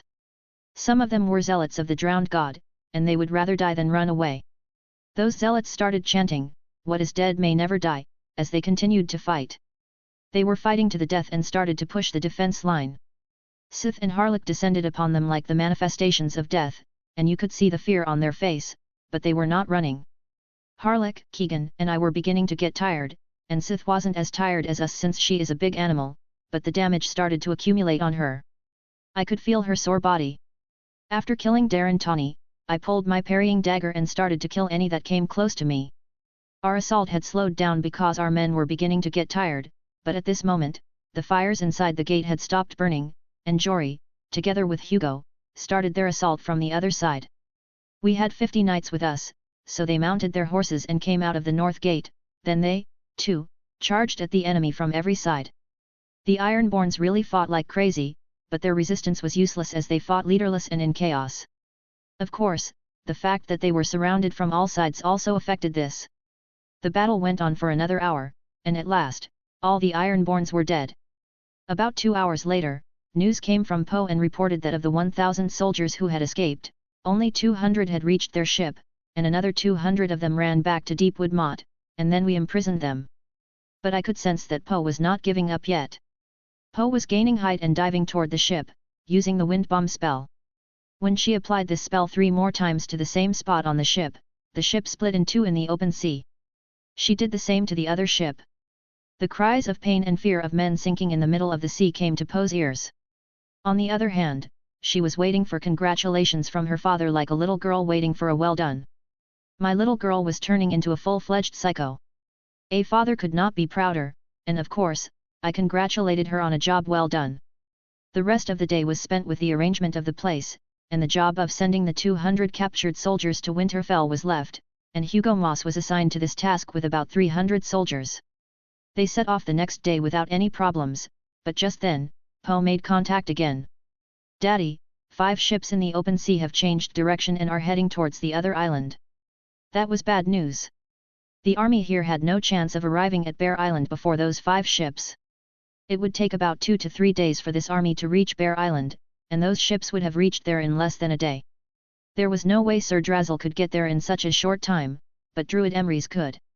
Fortunately, we had informed Bear Island a few days ago that the Ironborn invasion was likely, so they had already brought the non-combatants on the island to the mainland. There were only Mormonts and about 100 soldiers left on the island who wanted to protect their homes. These 100 soldiers were a big part of Mormont military strength, and the other 100 were left to protect the people on the mainland. As the poorest house in Westeros, the line between nobles and small folk was most blurry at House Mormont. As soon as I set everything up here, I told Jory and others I had to go scout. Now, if possible, I was going to help House Mormont. This way, when people see Sith there, they are going to think I managed to reach in time and help Druid Emrys in the fight. Thanks to Sith, I quickly reached the beach and prepared my Druid Emrys costume. I took a small sailboat to Bear Island, and if that were all I did, I still wouldn't have gotten to the island earlier than the Ironborns. Using the wind element, I started to control the nearby airflow, and within a few minutes, a gust of wind was blowing right into the middle of the sail like a focused laser. If the speed of the Ironborns was 10 knots, my speed was now at least twice their speed. After a 6-hour journey, I had reached the north coast of the island while the Ironborns had disembarked on the west coast a few minutes earlier. If I could catch up to them at the open sea, we could have at least sunk 2 of the ships, thanks to Po, but I couldn't. The banner on the sails of the ships had a bone hand on a red field. This time we were going to fight against House Drum. I had summoned all my familiars here, including Erebus, before the war began. This time it is going to be an all-out war on my part. Chapter 109. 288 AC. After summoning everyone, I jumped on Sith, and we quickly started approaching the Ironborn army of 700 to 800 men. House Mormont's castle was even worse than Glover's. Deepwood Mot had wooden walls of at least 10 meters, while House Mormont only had walls no longer than 5 meters. So, it was not possible to retreat behind walls and use a similar tactic. After buffing everyone, I had only 80 mana, so I had to use this mana to terrorize the army and make them retreat. I could only achieve this by bluffing or doing so much damage in little time they would rout from fear. I had about 150 arrows with me. First of all, I wanted to use each of these arrows. In this battle, I was using Lyca as my mount. Since I needed Sith to fight away from me, she was not as fast or strong as Sith, but she was good enough. Lyca was a little bit bigger than a donkey, so it was possible for me to mount her, but because she didn't have a saddle, it was a bit hard to ride on her. Except for Lyca, Imu, Po, and I, my other familiars scattered around the army, and I ordered them not to join the battle. I started my attack by throwing 2 Tegondan, earth shards, toward the point where the army was most concentrated. 2 50 cm rugby ball-shaped boulders rushed into the army, and like scythes, they reaped all the souls in front of them. Because it moved in a straight line, every man that came in contact with it had broken bones, caved chest, or cracked skull. Most had died on impact, but those who lost a limb were screaming in agony while other men were shouting ambush. With each of these spells, I killed around 40 men. Of course, the number of people I killed would decrease every time I used this spell. After getting hit a few more times, they would understand the weakness of this spell. Don't get lined up. The Ironborn started running toward me as soon as they saw me. They didn't have a single horse because they didn't have room on their ship, so I could kite them as I wanted. I first targeted the men giving orders and started shooting arrows at them one by one. But the Ironborns, who realized that they could not keep up with me, started to create a shield wall. It was a classic defensive tactic. Suppose they were facing a regular archer unit. It would be the proper way to waste their arrows, but there was something the Ironborns forgot in their panic. They lined up again. I sent 2 Tegondan, earth shards, toward 2 different points of the shield wall. This time, there were more broken arms and legs than dead as each soldier was hiding behind their shield, but that meant they couldn't fight too. Within 5 minutes, nearly 250 soldiers were either killed or seriously injured, accompanied by arrows and spells. I had 64 mana and 80 arrows left. The Ironborns, who were now getting smarter and realizing that I was alone, started to form their shield walls from small groups of 5 or 10 soldiers. Using Tegondan, earth shards, was no longer an effective spell. At this moment, Imu and Po began to step in. Like a bomber, Po was using the wind bomb spell at the points where they were most concentrated. Po, who was able to kill about 50 more people in 6 dives, was exhausted and retreated when she finished her mana. Imu, on the other hand, could move freely as if swimming under the ground, come to the surface for a second, bite someone, and go back under the ground. Imu's venom was not infinite. Yes, it had a very strong venom. If all the venom in the venom sac was mixed into a liquid, it could kill thousands of people, but with biting, more than enough venom would go to one person. So Imu was only able to kill 60 people. Meanwhile, I was able to down 40 more people with 80 arrows. I had finished all my arrows, and all the spells that I could use from this distance couldn't kill more than 2 to 3 people anymore, and these zealots didn't seem to be rooting any time soon. 10 to 20 of them started rooting, but the rooting stopped when the soldiers coming from behind started to kill those who escaped on the orders of their commander. It looked like I needed to revert to the hit-and-run tactic now. Lyca, Varys, Erebus, Sith, and I had begun attacking the remaining 400 soldiers from different points. Everyone was killing a few soldiers and then running back without being surrounded. If they were normal animals, this would not be an effective method with so few people because it was a very tiring method, but it was effective thanks to the stamina buff. Another plus point was when Lyca dived between them, I used the spell Percy Sondo's Burning Hand, to spread flames on both sides of us like a flamethrower, killing many people and at the same time facilitating our escape. I was able to do this a few more times and kill 150 more soldiers, but I only had 45 mana left. Once again, when I dived into the ranks of Ironborn, they were now trying to avoid me and were still trying to shoot me with their arrows. Of course, this was a wasted effort. Even though there were only 15 to 20 soldiers on either side, I still used the Burning Hands spell.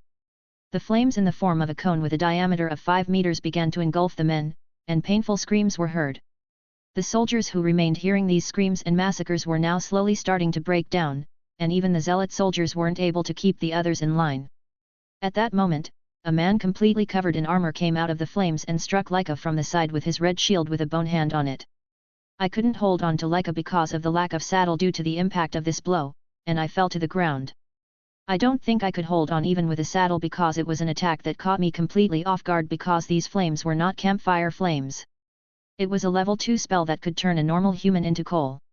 Even with armor on, when he entered these flames, he had to be roasted like a turkey in an oven. How was this possible? Chapter 110. 288 AC. POV Donnell Drum. Raiding of Deepwood Mot should have started today, and even if I got there during that time, at best, I could have been the goddamn Tawny's backup force, and that was not acceptable either for my dad or me. We had burned and looted the towns and villages around the Flint Cliffs, but that was not enough honor for our house. I will not play second fiddle to anyone. So, I decided to raid Bear Island while Tawny plundered Deepwood Mot.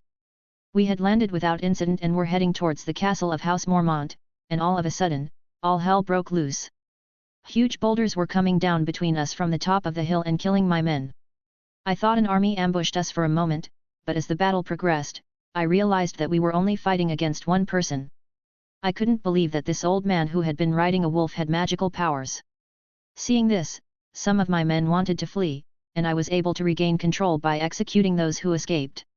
At first, I thought it was a mummery, but before our eyes, huge stones were appearing in front of his hands, and he wasn't the only one with magical powers either. A raven bigger than an eagle was attacking us from the sky. I had barely escaped one of this raven's attacks when I noticed a rock was coming toward me. There was no time to run. All I could do was put my shield in front of me and hope it would be enough. Time seemed to crawl by. I could see the giant boulder coming towards me from the corner of my shield, shattering my men. I closed my eyes and braced myself for the impact.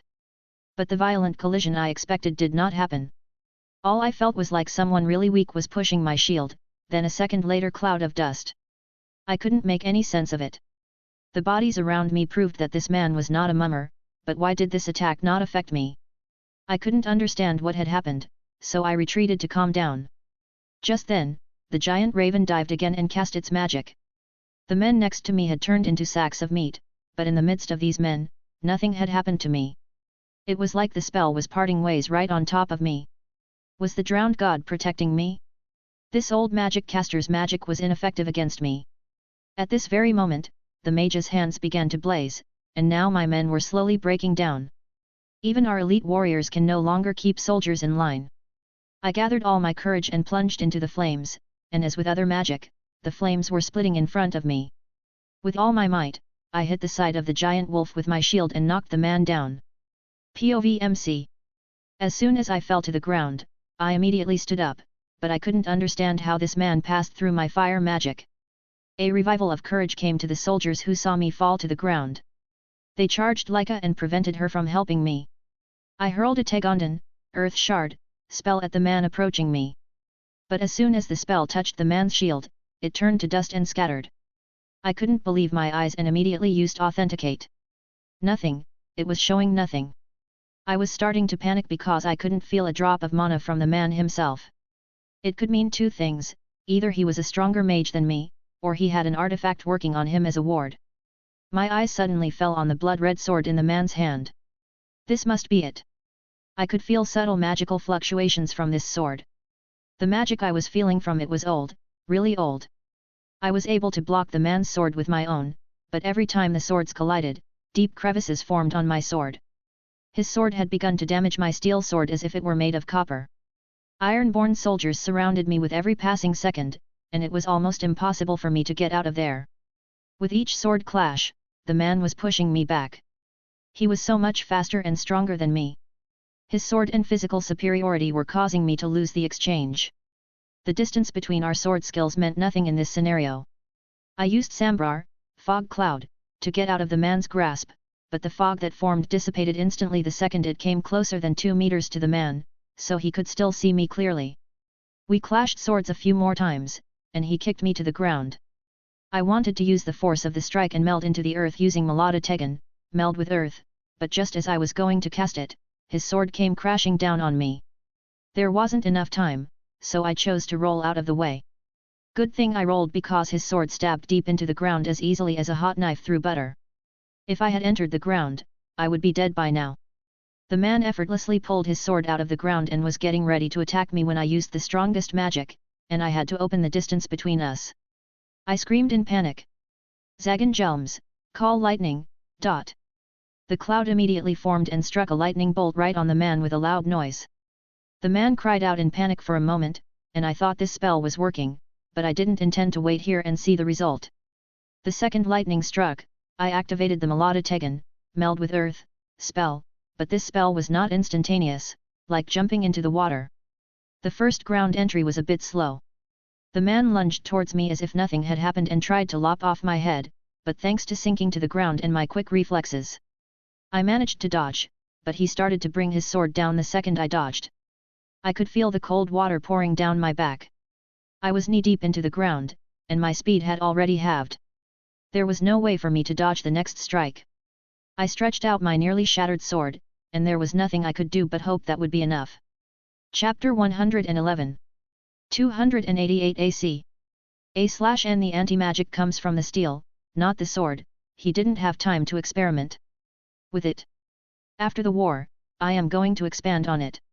I have other plans for the Valyrian weapons and armors. I couldn't think of anything to get out of this situation. I had only 10 mana left, so I used one more spell to see if it would have any effect. Tegan Lita, Earthbind. I lost the mana, but nothing happened besides some sparks going off. But at that moment, Leica jumped in front of me and tackled the guy to the ground. Just as I was about to be happy, a great emptiness suddenly appeared inside me, and then a great sense of loss. I couldn't feel Laika anymore. The red sword was sticking out of Laika's neck, and the man ripped the sword out of her neck while almost decapitating her. It was like the world had stopped. In my eyes, nothing was moving. The great sense of loss and emptiness started to be consumed by the wrath that was swelling from the deepest points of my being. Then I felt that red membrane again. Everything turned crimson, but I didn't stay away from the membrane this time. I used the last part of my mana to penetrate that membrane, and it popped like a balloon. On the other side of the membrane was a raging inferno. It started to enter my body like an endless ocean and tried to consume my mana heart. I was burning with rage, but I didn't let it consume me as it did before. I began to pull mana from the atmosphere, and after swirling this flowing inferno in my mana heart, I direct it outward without letting it settle. Rings of flame began to form around me like heartbeats and burned all the soldiers around me to ashes. But that wasn't enough to take the inferno out of my body. It wasn't flowing fast enough. This caused my body to start burning. I could almost feel my body temperature rise every degree. I was using all the mana I could gather from the environment to pull the inferno out so it would flow faster. In this way, the inferno wave started to gather in a single point instead of spreading in all directions. Meanwhile, the man who managed to lift Laika's corpse stood up with difficulty, but these spreading flames were also starting to burn him. It kept coming towards me forcibly while it was burning slowly, but I began to focus all these flames toward where he was and pushed it out with all my might. I was directing all of my willpower and mana toward the man. Pulling the inferno out was becoming painful. It was too painful, I didn't have any more power left in me, and I was beginning to black out. I felt like I heard Laika's voice, and her face came to my mind. She was looking at me while her tongue was out of her mouth, and she was looking at me while turning her head left and right. She looked so silly. I raised my head and saw her dead body, my foggy mind filled with rage again, and the fog dissipated. While focusing the inferno on the man with one hand, I drew the rune meaning sacrifice on the ground with the other hand and offered Laika's body. Whereupon part of the inferno left my body and turned into a small sun-like ball in front of the man, and the other part started to circle around my mana heart and then stabilized. It was evident that the red sword was trying to resist the heat and flames emanating from this little sun, but the armor on the man was starting to turn scalding red, and the sun in front of him suddenly cracked like an egg. Then a wolf-shaped creature entirely composed of dancing flames appeared in the middle with a huge beam of light. It was small, around 40 centimeters. At that instant, the man burst into flames while screaming in agony. All this had happened in less than a minute. Seeing their commander dead, many of the Ironborn started to run away, but some of them were coming toward me to take revenge. Seeing this, the fire wolf started running toward them and started spewing fire at them. It was like small fireball spells, but when they made contact, it exploded. My other familiars were able to come to me, and at that moment, I had no strength left, and passed out. When I came to myself, I was in a cave, and suddenly I remembered what had happened and said, "Laika." Seeing me awake, my familiars gathered around me, and Po asked, "Daddy, are you okay? Laika, did she really die?" "Yes, she died while trying to save you." For a few days, I didn't talk or do anything. I just sat, looked at the sea, and thought about what I could do better. So, Laika wouldn't have died. Another 4 days passed, and I was really depressed. All I could do was blame myself for being so arrogant. She was not just an animal to me. For me, none of my familiars are just animals, and they are all an indispensable part of who I am. Wargs may feel their animals' pain when they are bonded, but they are just animals to them. I may not have felt the pain that Laika felt, but there is now a void, a massive sense of loss at the point where her bond was. My pain stems from the emotions and bonds we had. I could still feel the vestiges of her adoration and love for me, but it was all lost now. Meanwhile, my other familiars must have felt my negative emotions, so they came to me one by one. Po came last, and I sensed more anger than sympathy from Po. Then Po said angrily, "Enough. You are our father or master, and all of us love you with all our being, and all of us rather die than let something happen to you. What you are doing now is an insult against Laika's great sacrifice." Then Imu said, "To USS, it is a tremendous honor to be able to save your life. If we have to give our life in exchange, we will willingly and gladly give it." Varys said, "Thanks to your power, all of us gain sentience. We are not just ordinary animals now. If we have to fight for these wonderful boons, then we will. R.O.B said. You know we are not your slaves. We are obeying you because you deserve our respect and obedience. She didn't sacrifice herself because she had to. She did it because she wanted to. You treat us like your children and like your friend, you love and respect us, and in return, we love and respect you. Sith said. Master, please stop being like this. I don't like when you are like this. If Leica saw this, she would be sad. The love and understanding shown by each of them brought me to myself like a slap. I have to stop being sorry for myself, at the very least, I shouldn't wallow in it. Chapter 112. A/N, I forgot to add the wildfire spirit, here it is. A week ago, offshore of Lannisport. POV Jaren Lannister. After my meeting with my brother Tywin, on his orders, I sent a third of the Lannister fleet to the open sea to patrol.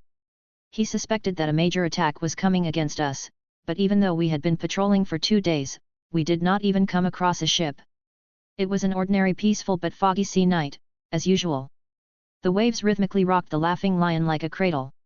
There was only one thing I loved as much as I loved adventure, and she was my daughter Joy.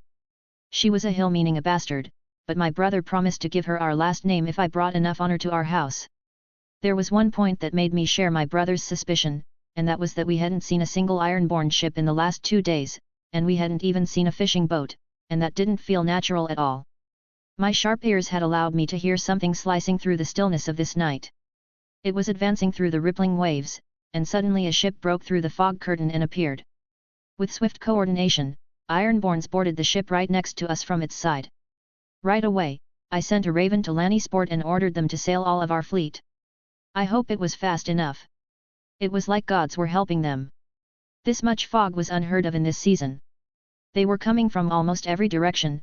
We had around 40 ships in a line around Lannisport, but the Ironborn was coming like an endless wave. I ordered my ship to go next to the other ship to help defend it. When my soldiers and I boarded the ship, we saw a giant of a man in full plate armor with a kraken-shaped helmet cutting down anyone brave enough to stand in front of him. On his left hand, he had a black round shield with a golden kraken on top of it. On his right hand, he held a big one-handed axe. In all the seas, there was only one crazy man who would wear full plate armor in the sea, and he was Victarion Greyjoy. I tried to surround him with my man, but he was like a mad bull. He charged right through our encirclement. Even though we had 2 ship worth of men on our side, the Ironborn was still outnumbering us. The number of soldiers they had in every ship was anywhere close to this number. They were not coming for raiding, this was an invasion force. The message to my brother was correct. We would have lost our entire fleet defenselessly if we didn't trust this message. Our soldiers fought bravely, but the sea was Ironborn's home. We didn't stand a chance of winning, especially in a fight with the lesser number on our side. They were pushing us off the ship, so I ordered a retreat to my ship while Victarion was still charging at us. Before boarding the other ship, I ordered all functional ships to form a line of defense. Within half an hour, only 20 of the 40 ships remained. Our sole purpose at the moment was to keep them occupied until the rest of our fleet came in for support. The Ironborns had about 70 ships, and we could only sink 5 of them. As we slowly retreated, the scorpions on the Ironborns' longships were raining giant arrows down on us, and our ships, whose sails were torn because of this, were left behind and fall prey to the Ironborn ships approaching like a swarm of ants.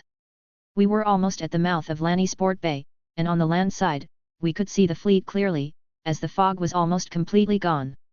They were coming toward us in a 3-line formation. Our fleet was made up of 100 warships and 20 merchant ships. The merchant ships were not suitable for warfare, so they were still in the harbor, but the rest of the warships were coming to help us. Now we had a chance to beat them, but all of my hope got crashed with the clearing of the fog curtain. Victarion's forces were coming from the north, so all of our ships were positioned to accommodate that. A force of 50 more ships came from the west, and they must have flanked us using the fog as cover. When they came close to our flank, I was able to see the man leading the charge. He was a tall but thin man with fierce black eyes and a beak of a nose. He garbed himself in rough spun-wool robes dyed in green, grey, and blue of the drowned god. He had such long hair and a beard they were reaching all the way to his waist.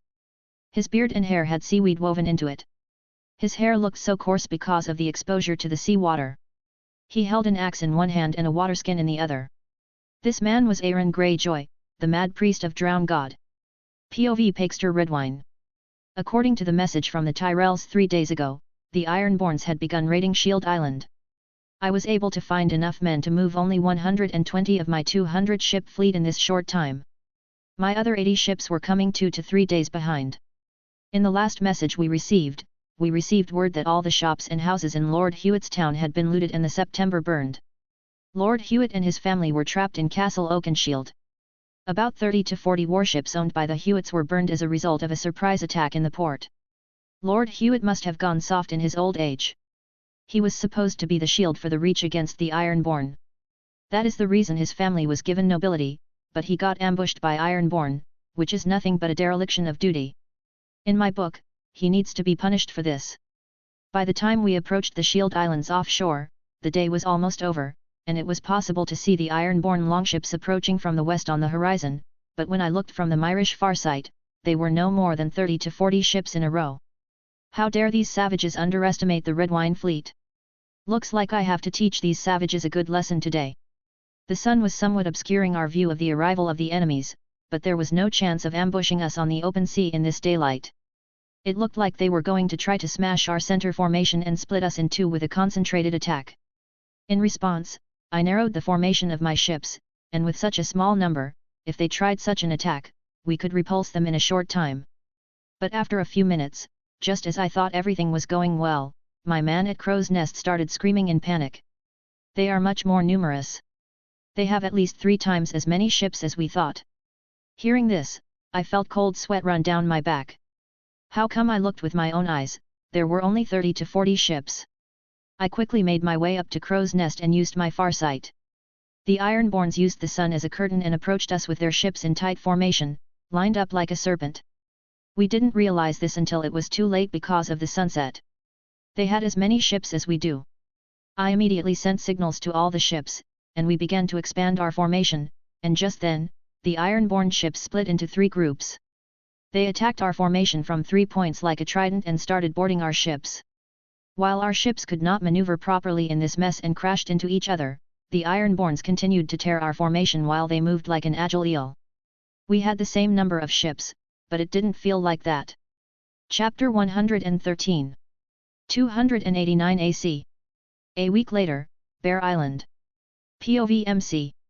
My familiar's words gave me some sense, but no matter what they said, I knew in my heart that I was the reason Leica died. For the last 2 years, I had been unable to recognize myself.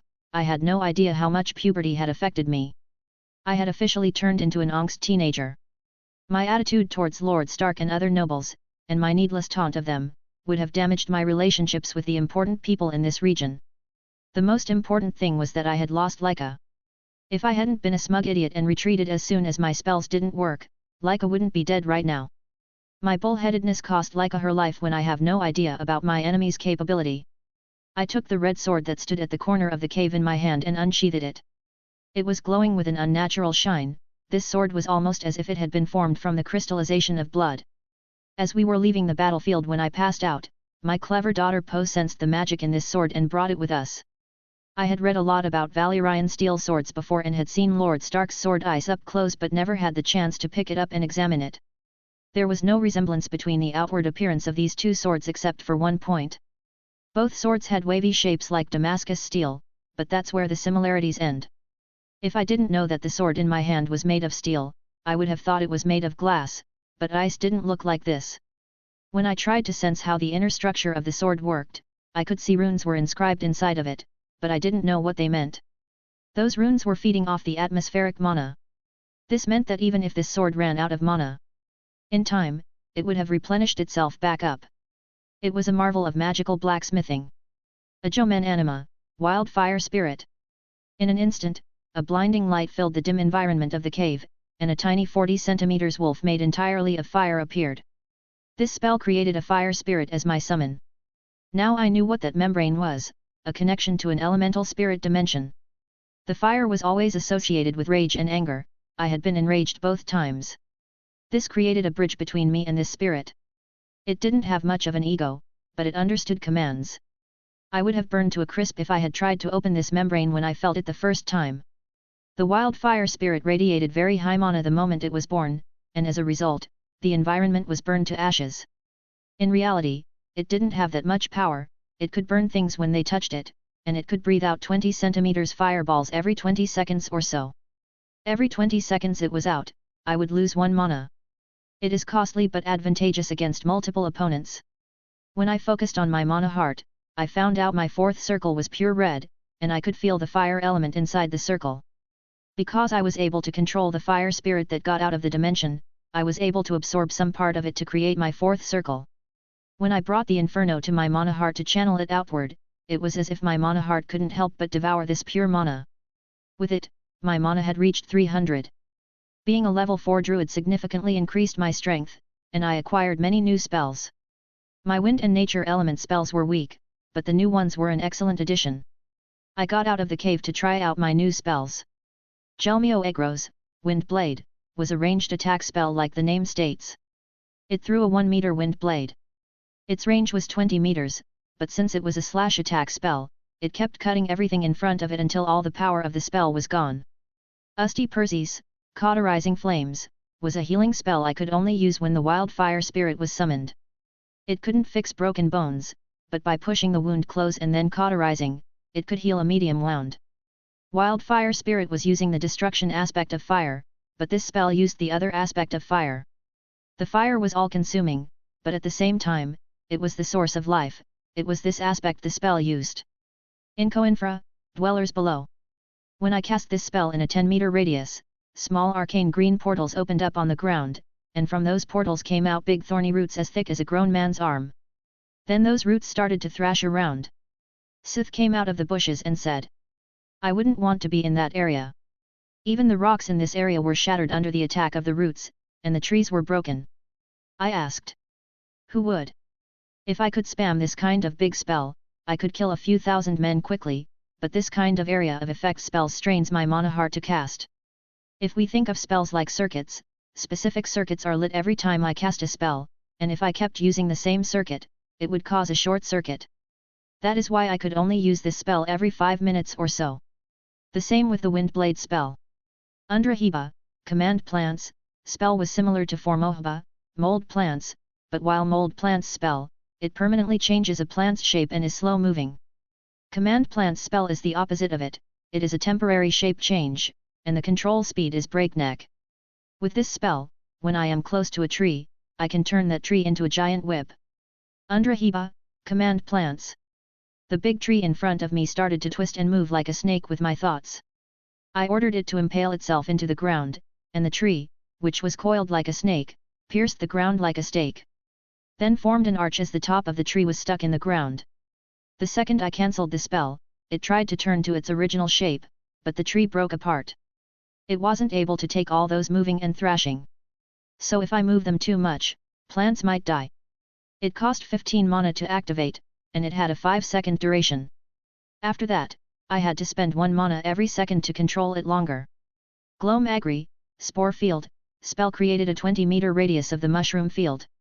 When there is movement inside this area, all of the fungi release hallucinogenic spores into the air, and everyone in this area begins to hallucinate. The effect lasts 2 minutes, or a high pain sensation can also cancel the effect. Peas Lut, Slowing Mud, was a crowd control spell. It turns the soil in a 15-meter area into 20 centimeters deep slurry. Walking on such a deep mud would be a nightmare. The Min Calcium, Summon Minor Elemental, spell allowed me to animate an elemental by choosing any of the 5 elements. Perses Min Calcium, Fire Elemental. As soon as I said that, a creature made of flame the size of the wildfire spirit appeared, accompanied by a small light. This creature had a humanoid silhouette but no legs. It wasn't able to cast any spell, and the only thing it could do was light things on fire with a touch. Every 5 minutes, I summoned another elemental. When I summoned the new one, the old one would disappear. Tegan Min Calcium, Earth Elemental. A yellow fist-sized crystal formed on the ground with a yellow light and then began to rise from the ground, and rocks slightly larger than fists began to form around it. These rocks swirled around the crystal as if guarding it. The Earth Elemental was able to throw rocks around it at great speed, but no new rock was formed in place of the rock it threw, so after throwing 20 rocks, there was no attack method left. Idar Min Calcium, Water Elemental. This one was like a snake made entirely of water, while his attack method was to launch itself like a jet of water and cut off its target. When I tried it on a deer, it was able to injure but not kill the animal.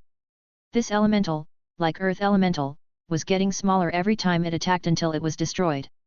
Gelmio Calcium, Wind Elemental. It was a human shape made of white clouds and mist. In order to attack, it held forward the extensions that looked like two arms and pushed everything in front of it with a powerful wind. It could last for 10 minutes. The wind was strong enough to push a grown man. When I was not buffed, I was not able to come close to it, and I was stronger than the average adult male. When I buffed myself, I had 10 STR. My buffs provided me with a +4 stat buff since I had leveled up. So, I was able to come close to it, but even then, I could feel the pushing force of the wind as I approached. I am guessing anyone below 7 STR couldn't resist the wind. Gelmsmin Calcium, Lightning Elemental. This one had a humanoid shape, too. Like the wind elemental, its lower body was made out of clouds, but this one had dark storm clouds as its lower body, and its upper body was made out of pure lightning. It had a big white spot on its head that looked like an eye. Lightning Elemental wasn't able to shoot lightning, but when it touched a being, they were electrocuted. It was not able to kill with its lightning, but it was able to paralyze. Some of my spells had become stronger, like my buffs. One of them was Melada Tegan, Meld with Earth. When I used this spell, I could now go down to 2 meters deep, and my speed of entry into the ground increased even more, but my speed in the ground was still the same. Hebecumen, Plant Growth, spell's range got bigger. Now I was able to affect a 20-meter radius. Figomorphous, Shape-shifting, spell got more powerful too. Now I was able to turn into one size smaller animal, and they did not have to be my familiars anymore. However, I had to absorb one of that animals before I could transform. I still don't have animals' special abilities like venom and underwater breathing. Another drawback was I would only have half the animal's stats. Quirsambi, Oak's Healed, was upgraded into a thorny armor. Now if I wanted to, I could sprout big thorns all around my body when I had an Oak's Healed around me. Those thorns were as sharp as a spear tip. Another spell that got more powerful was Rinvedar, Walk on Water. Now my mana heart could cast this spell constantly without getting strained. If I had the mana for it, I could keep casting it. The Elementals. Chapter 114. 289 AC. Now it was time to come to my senses. As sad as I was, wallowing in my own pain would not change anything. This war hit me in the face about something I already knew but forgot. I'm not invincible, I have to be more careful from now on. If an enchanted sword can ward against my spells, there may be many other things and people that I should be wary of. There was one point where I was happy, for in my sadness. Now, I could turn into a bird and fly. I couldn't turn into a little bird yet, but I could turn into a big bird, like a golden eagle. So, I sent Poe and Erebus to scan all the mountainous areas in the north to find a golden eagle for me.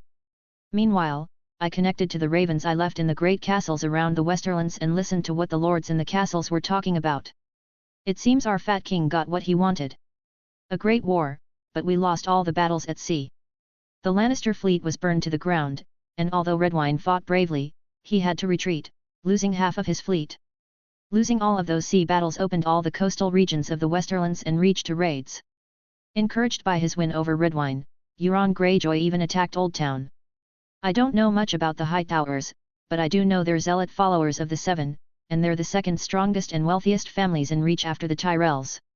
Euron was unable to break through Old Town's walls but scorched the slums, which had not been protected by fortress walls, and retreated. The only place that did not suffer great damage from this war was the north. I managed to protect almost the entire coastline of the north, but after I left, a second wave came and attacked Deepwood Mot. Thanks to the reinforcements from Winterfell, they managed to defend it without a problem. After that, some retreating forces attacked the coastal villages and towns of the north, but since these areas were evacuated, all they could do was burn the empty houses. Our Porky King summoned all of his banners to Casterly Rock. Lord Stark has gathered 20,000 soldiers, left 5,000 to defend the north, and already set out with 15,000 soldiers.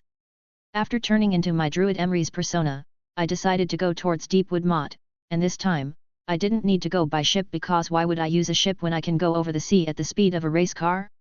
While on my way to the seashore, a black bear cub caught my eye, and I decided to bond with it. The cub hadn't even noticed our presence yet. I bent over the fast-running Sith and grabbed the cub by the nape of its neck. Cub suddenly began to struggle and make weeping noises. To prevent this, I stunned her with the Letagon snare. The mother bear came out of the bushes furiously, trying to catch us, but there was no way she could keep up with the Sith's speed. I focused immediately and started to connect with the cub, maybe because I was level 4, maybe because my mana reached 300, and I was able to connect very quickly. Bonding took only 15 minutes and 100 mana. All that was left was naming it. It was a female, so I named it. Your name from now on is R.O.B. The bonding was over as soon as I gave the name, and I could feel my body getting stronger. The buff I got from my bond with R.O.B was a physical buff. I got +1 STR, and my stamina was doubled. Now my base STR was 7. Her mother was still chasing after us, so I used Udrest's command animal. Stop.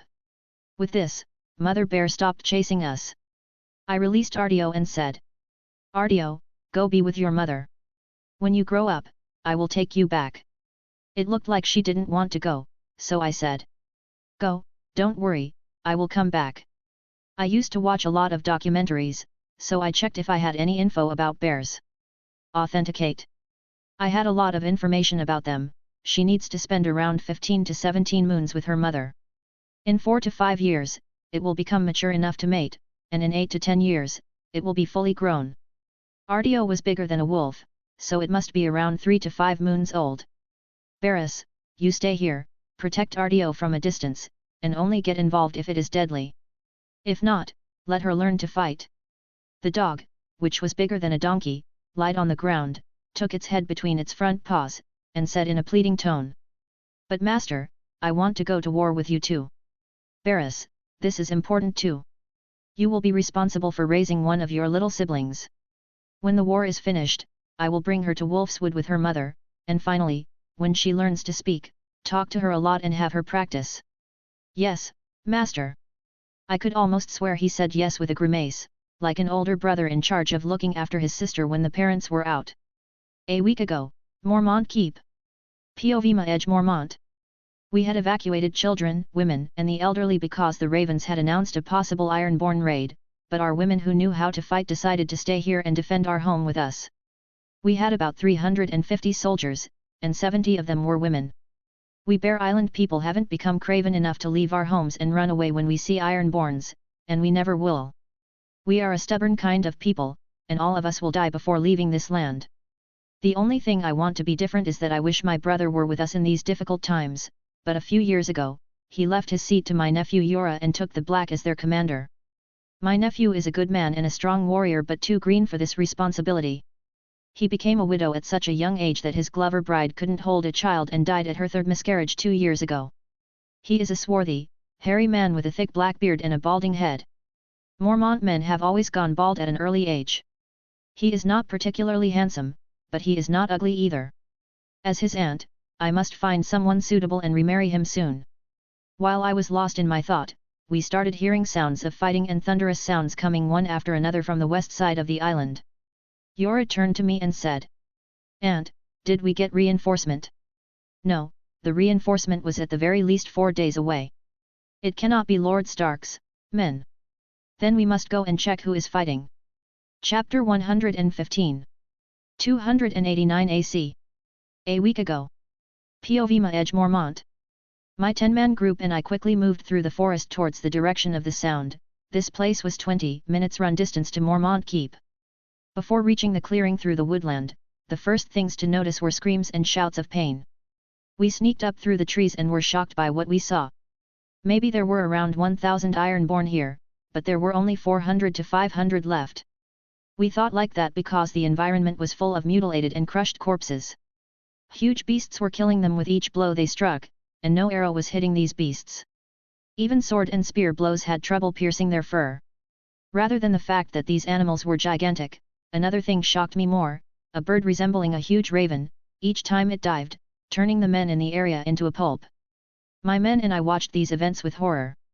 Even that wasn't the most surprising thing. The most surprising thing was that an old man riding a giant wolf cast spells in all directions and spewed death around him. This man was covered with leaves, branches, and moss. Someone attacked this man with his shield that had a bone hand on a red background and knocked him down from his wolf. This must be one of the drum kids. We had heard tall tales about this old man but thought they were all mummery, but it turns out that everything said about Druid Emrys may be true. Druid Emrys and Drum Kid got into a fight, and it looked like the Drum Kid was going to win because no spells from Druid Emrys were working, but the giant wolf suddenly jumped on him, and the wolf was dead as a result. Druid Emrys cried out so loud that even the bones of us hiding in the woods trembled. He seemed to have gone mad with rage, and his body suddenly caught fire. Everything within 100 meters of it was starting to burn. Beginning with the Druid, flames were spreading like waves crashing on the shore. Hundreds of Ironborns burned to death on the spot, and raising his hand toward Drum's Kid, the Druid began to gather all the surrounding flames there, and the fire was coming out of his hands. Suddenly, a small animal made entirely of flame appeared, accompanied by a bright light, and this time the Drum Kid caught fire. By the time the Drum Kid's screams ceased, all the remaining Ironborns had begun to flee, and there was a chilling silence as the Drum Kid's screams ceased. The Druid was on the ground, and the beast was circling around him. At that moment, the raven passed over us and started cawing. The Shadowcat, as big as a horse, came close to us and roared with a bone-chilling shrill sound. We slowly emerged frightened through the trees, and I was acting with fear and caution as I had just witnessed the battle. One of the young soldiers next to me began to grasp his sword, and I said, "Are you an idiot? Didn't you see what they just did to that army? Do you have a death wish?" As soon as I said this, the boy woke up and took his hand off his weapon. I only hoped that these animals could distinguish friend from foe, or we would surely die here. The giant dog was holding the Druid by the neck of his robe, trying to place it on the Shadowcat. Raising my hands in the air, I tried to approach to help but immediately got a roar in response. Once, they managed to put the Druid onto the giant Shadowcat. They disappeared into the forest. Immediately, one of the men asked, "Shall I follow their tracks? Why, do you have a death wish too? They almost ripped us to pieces when we were here by mistake. What would the animals do if we followed them, and do you want to make Druid Emrys our enemy? If he wants to talk to us, he will return after recuperating." A week later, POVMC. After I gave Barris the task of training and protecting Artio, we reached the shore, and there I cast the Rinvedar, walk on water, spell on Sith. In this way, she would be able to walk on the sea for 30 minutes. When I became level 4, this spell's cooldown was removed. If I had enough mana, I could do this spell repeatedly. The only drawback was that this buff could only be activated on one person. Sith was able to run at 300 km for an hour using her mana, but my familiars also got stronger as I leveled up. Previously, Sith needed to rest for 2 hours after running for an hour with mana, but now, instead of resting, running for 2 hours without using mana was enough to replenish her mana. All of them had increased mana capacity as well. If previously they had enough mana to resist 20 sword blows, their current mana was 50% higher. I used to need to create a wind bubble around me while Sith was running at this speed, but now that I can summon minor wind elemental, I have much higher control in air element. I had created a channeling magic using the wind elemental as a catalyst. The concept of this spell came from the wind blade that I had just learned. I was using the wind element to minimize air resistance as much as possible rather than cut things. I was basically cutting the air. It was like a giant big wind blade was sitting right in front of Sith, cutting the wind in two. It cost 30 mana, but I was able to hold it for an hour. This boosted Sith's speed more, and we reached 400 kilometers. But it was costly, 30 for the channeling and 15 for the elemental. For a 1-hour buff, it cost me 45 mana, and because it was a channeling spell, I had to cast that spell using one of my hands continuously. The distance between Bear Island and the West Eros shore was 350 kilometers, and I had to move inland to reach Deepwood Mot, but I decided to make a spectacle, and when we came close to the shore, I ordered Sith to run slowly and moved close to every scouting boat I could find, and finally, I made my transition to land not from a deserted place, but from the fishing village where the soldiers were garrisoned, so that many people would witness my walk on the water. POV Stark Watchman. The war seemed to be over at last. There were no ironborn ships coming anymore, but my watch was far from over. The wind blowing from the sea sometimes blew so cool that it could make you shiver down to your bones. As I looked toward the horizon, something small caught my eye. At first, I thought one of the scout boats had returned because it was too small to be a ship, but after a few minutes, I could see what was happening much more clearly. I couldn't believe my eyes. and it would be correct if I said my mouth fell to the floor. Without taking my eyes off this slowly approaching object, I went to the guard 10 to 15 meters next to me. This idiot was dozing off while leaning on his spear. I smacked him on the head. What? What is going on? I pointed at the sea and said, look. He rubbed his eyes first and squinted at where I was pointing. Then his eyes opened hugely, and he rubbed his eyes again. He still couldn't believe himself and gave himself a solid slap. He, too, pointed at the sea and said, I am not dreaming, right? There is a giant cat walking on the water, and on top of that cat, there is a person. Chapter 116. 289 AC. POV Mander Flant. We had come to support Lord Glover with a force of 2,000 soldiers on Lord Stark's orders. The battle was over when we arrived, and they had won thanks to that commoner knight's plans. I have no idea what's wrong with Jory and Hallis. How could two noblemen let a commoner take the reins, and this boy was a warg if one could believe it. If he is a warg, he must be coming from wildling blood. Ironborns, who carried out a second attack with nearly 2,000 soldiers after we came here, caused us to lose about 300 soldiers and injured more than 400, but we were able to push them back. I turned to Wyland and said, do you hear what the soldiers who served in the previous battle are saying? They dare compare me to that poor commoner knight. They say we wouldn't have lost so many soldiers if he were here. It was beginner's luck that helped him. How dare they compare me to him? Should I punish them? Wyland looked me in the eye, and after a deep sigh, he said, Father, do you want honest counsel or flattering words? I was very surprised by what he said. Wyland was so much different since his defeat at the hand of that cursed child. I want honest counsel. Then excuse me for my crass words. Father, you were never stupid, but why are you acting like a fool? You were never a warrior. You always used Uncle as the commander of your warriors while you worked at ruling the town in our holdfast. You were never a warrior, but rather than sending Uncle at the helm of this force, you came yourself, and this is your first battle too. You used brute force to win the battle and didn't listen to our counsel. Of course, we lost a lot of men. He approached me, sat on the stool in front of me, and continued talking. As for Sir Drazel, stop calling him the child or commoner knight in front of other people. Can't you see he is becoming a hero to the people of the north? We still get words that he saved almost all the coastal villages and towns from the Ironborn raids.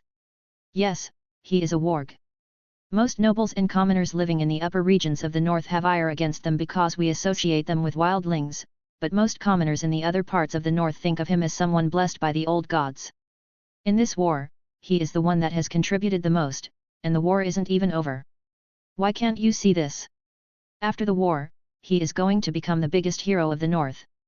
You can't expect me to grovel in front of that commoner. I do not. Do you see me groveling in front of him? No. But I do not openly insult him either.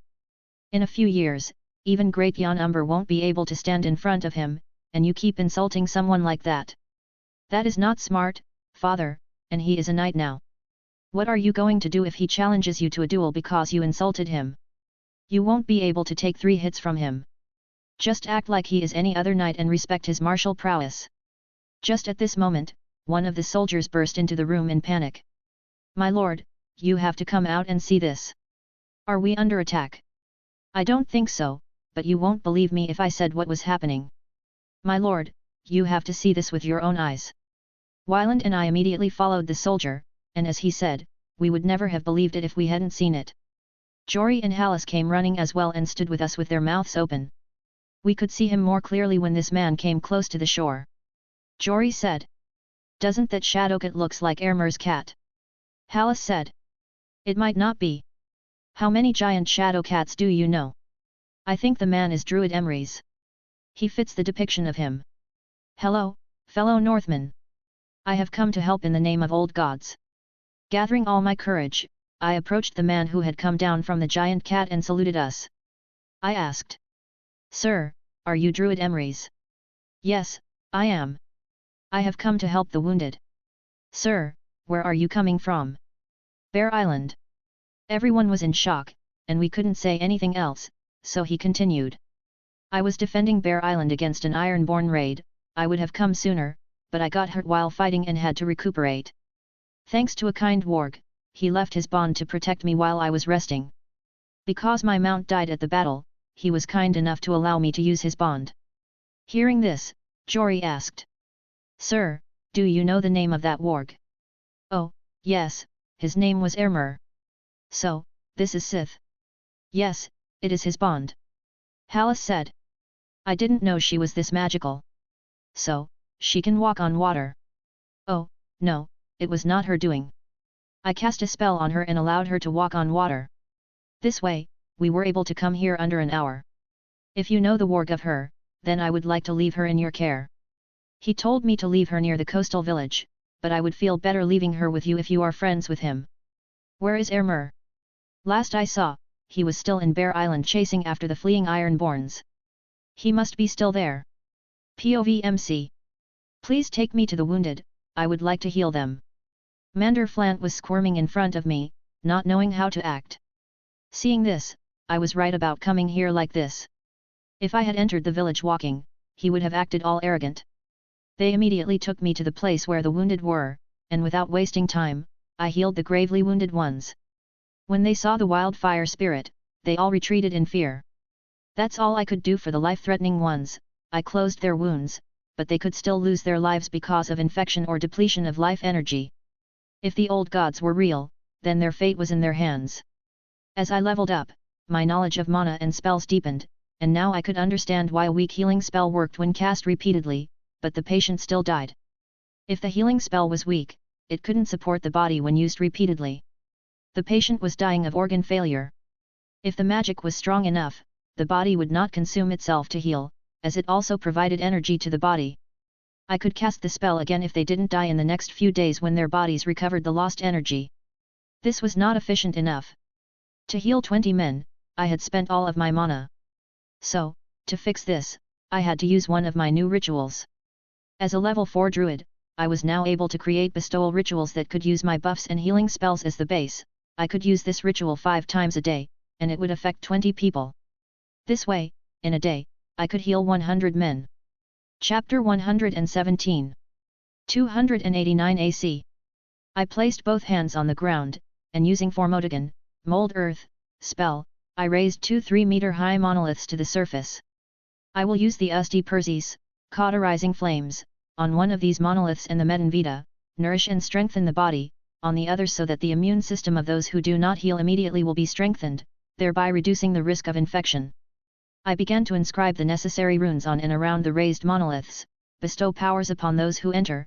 When this was finished, I turned to Mander and said, I need 8 small cattle or 4 cattle every day. So I can heal 100 soldiers a day, but you should know that I am not a god, I cannot save everyone, and a small number of them will die. We have a few livestock, and they are for the knights and nobles' consumption. You arrogant prick, you dare and say such a stuck-up thing here. Now I have to slap you. I made sure every other soldier could hear my voice clearly. Are you telling me that you nobles eating meat is more important than the soldiers' lives? Let the knight and nobles eat gruel with the soldiers, then. I think it is time nobles made some sacrifice for change, even if it is nothing other than a bit of inconvenience rather than a sacrifice. When I said this momentarily, he got flustered and didn't know what to say, and all the soldiers started whispering among each other. Even most of the knights were looking at him with contempt. Of course not, I just wanted to say where the livestock would be coming from. If needed, we will all starve for a few days if it means this will provide relief for our injured soldiers. Nice save.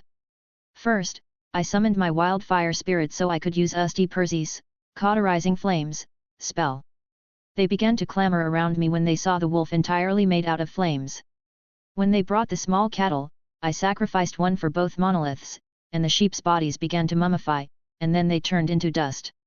After that, I cast the Medenvita, nourish and strengthen the body, spell onto the monolith. With it, a 20-meter area around the monolith started to shine with a lively green color. Then I cast the cauterizing flames spell onto the other monolith. The second my casting finished, it caught fire, and with it, a comforting warmth began to surround us. For the next 4 days, I did the same ritual 5 times a day and tried to heal all of the injured, but even with my best effort, 27 of them still died of infection and other reasons. If I was not here, the loss of life would be 10 times higher, and even if some lived, most of them would have lost their limbs. On the 4th day, R.O.B managed to bring me a golden eagle, and like I wanted, it was still alive, but Erebus had broken its wings. I turned and looked at him. What? He wouldn't follow me even though I asked him nicely, so I had to be more persuasive and make him more compliant. I didn't say anything. I held the big eagle with both hands and cast the spell. Figamorphous, shape-shifting. The eagle's heart stopped, and at the same time, its body started to break into small beads of green light, and they began to enter my body. In a few seconds, there was nothing left out of the eagle. I could feel my body's shape change and hear my bones cracking and shortening. My arms turned into dark golden brown colored wings, and my nose and mouth started to get elongated, then started to harden, turning into a sharp hooked beak. With all my might, I started flapping my arms, which had turned into wings, and I took off instantly. It was as if I knew how to fly since I was born. I had flown a lot before, bonding with Poe and Erebus, but flying with my own body like this was something else. Because as much as I could feel everything when I connected to them, I knew I was a guest rather than the owner of the house. That is why everything was a bit duller. But now it was like every feeling, every lick of the wind on my body, was a bliss. I flew all around the region from one mountain to another that day. I even did some hunting and caught some rabbits. A golden eagle can go as fast as 320 km/h, 200 miles per hour, when they dive, and 200 km/h is its top gliding speed. Their average speed is more than 100 km/h, and as a wild shape, I can go half that speed. The most fascinating thing about this speed is I don't have to flap my wings to reach it, and all I have to do is go as high as I can and glide using the tailwinds and thermals, rising columns of warm air. POV Keegan. It has been more than a week since Sir Drazzle left us here to go to Bear Island. Most of the soldiers under his command are worried something has happened to him, but they don't know that Sir Drazzle is not just a warg and a knight. He has more powerful magic than any warg could ever dream of having. Most northern children would grow up hearing the stories about the Winter King and the Warg King. We all know what a warg could do from the stories, and the first time Sir Drazzle showed us what he could do, I couldn't believe my eyes. I was a bit worried, too, but then the Druid Emrys came and told us where Sir Drazzle was. I was relieved to hear he was fine and would return to us. My brother and I used every day to improve ourselves, as Sir Drazzle had commanded. We were at the clearing outside the village, and all of the soldiers were tired and stopped training. Only ones were left here were us two. While we were training, a giant eagle swooped down and over our heads. It circled in the air and dived again and again. Harlock was really angry and was getting ready to throw a big stone. The eagle swooped down one more time, but it was so fast we couldn't even react to it. When it looked like it was going to crash onto the ground, it opened its giant wings and slowed down. At that moment, it started to morph and change into Druid Emrys. This person must be more powerful than Sir Drazzle. Sir Drazzle was able to change shape too, but he told us he wasn't able to turn into a bird or fly. The sudden transformation of the Druid had spooked Harlock and me. Most people think he is the priest of the old gods since he healed all those soldiers. We were getting ready to bow to him, and he raised his hand to signal us that we don't have to bow. I was just about to greet him, but the wooden mask on his face opened up, and a familiar face was smiling at us. Chapter 118. 289 AC. POV Keegan. Lord Drive. My lord brought his finger to his mouth. Sheen. How many times have I told you not to call me lord? Just call me Sir Drazzle or Sir Airmer.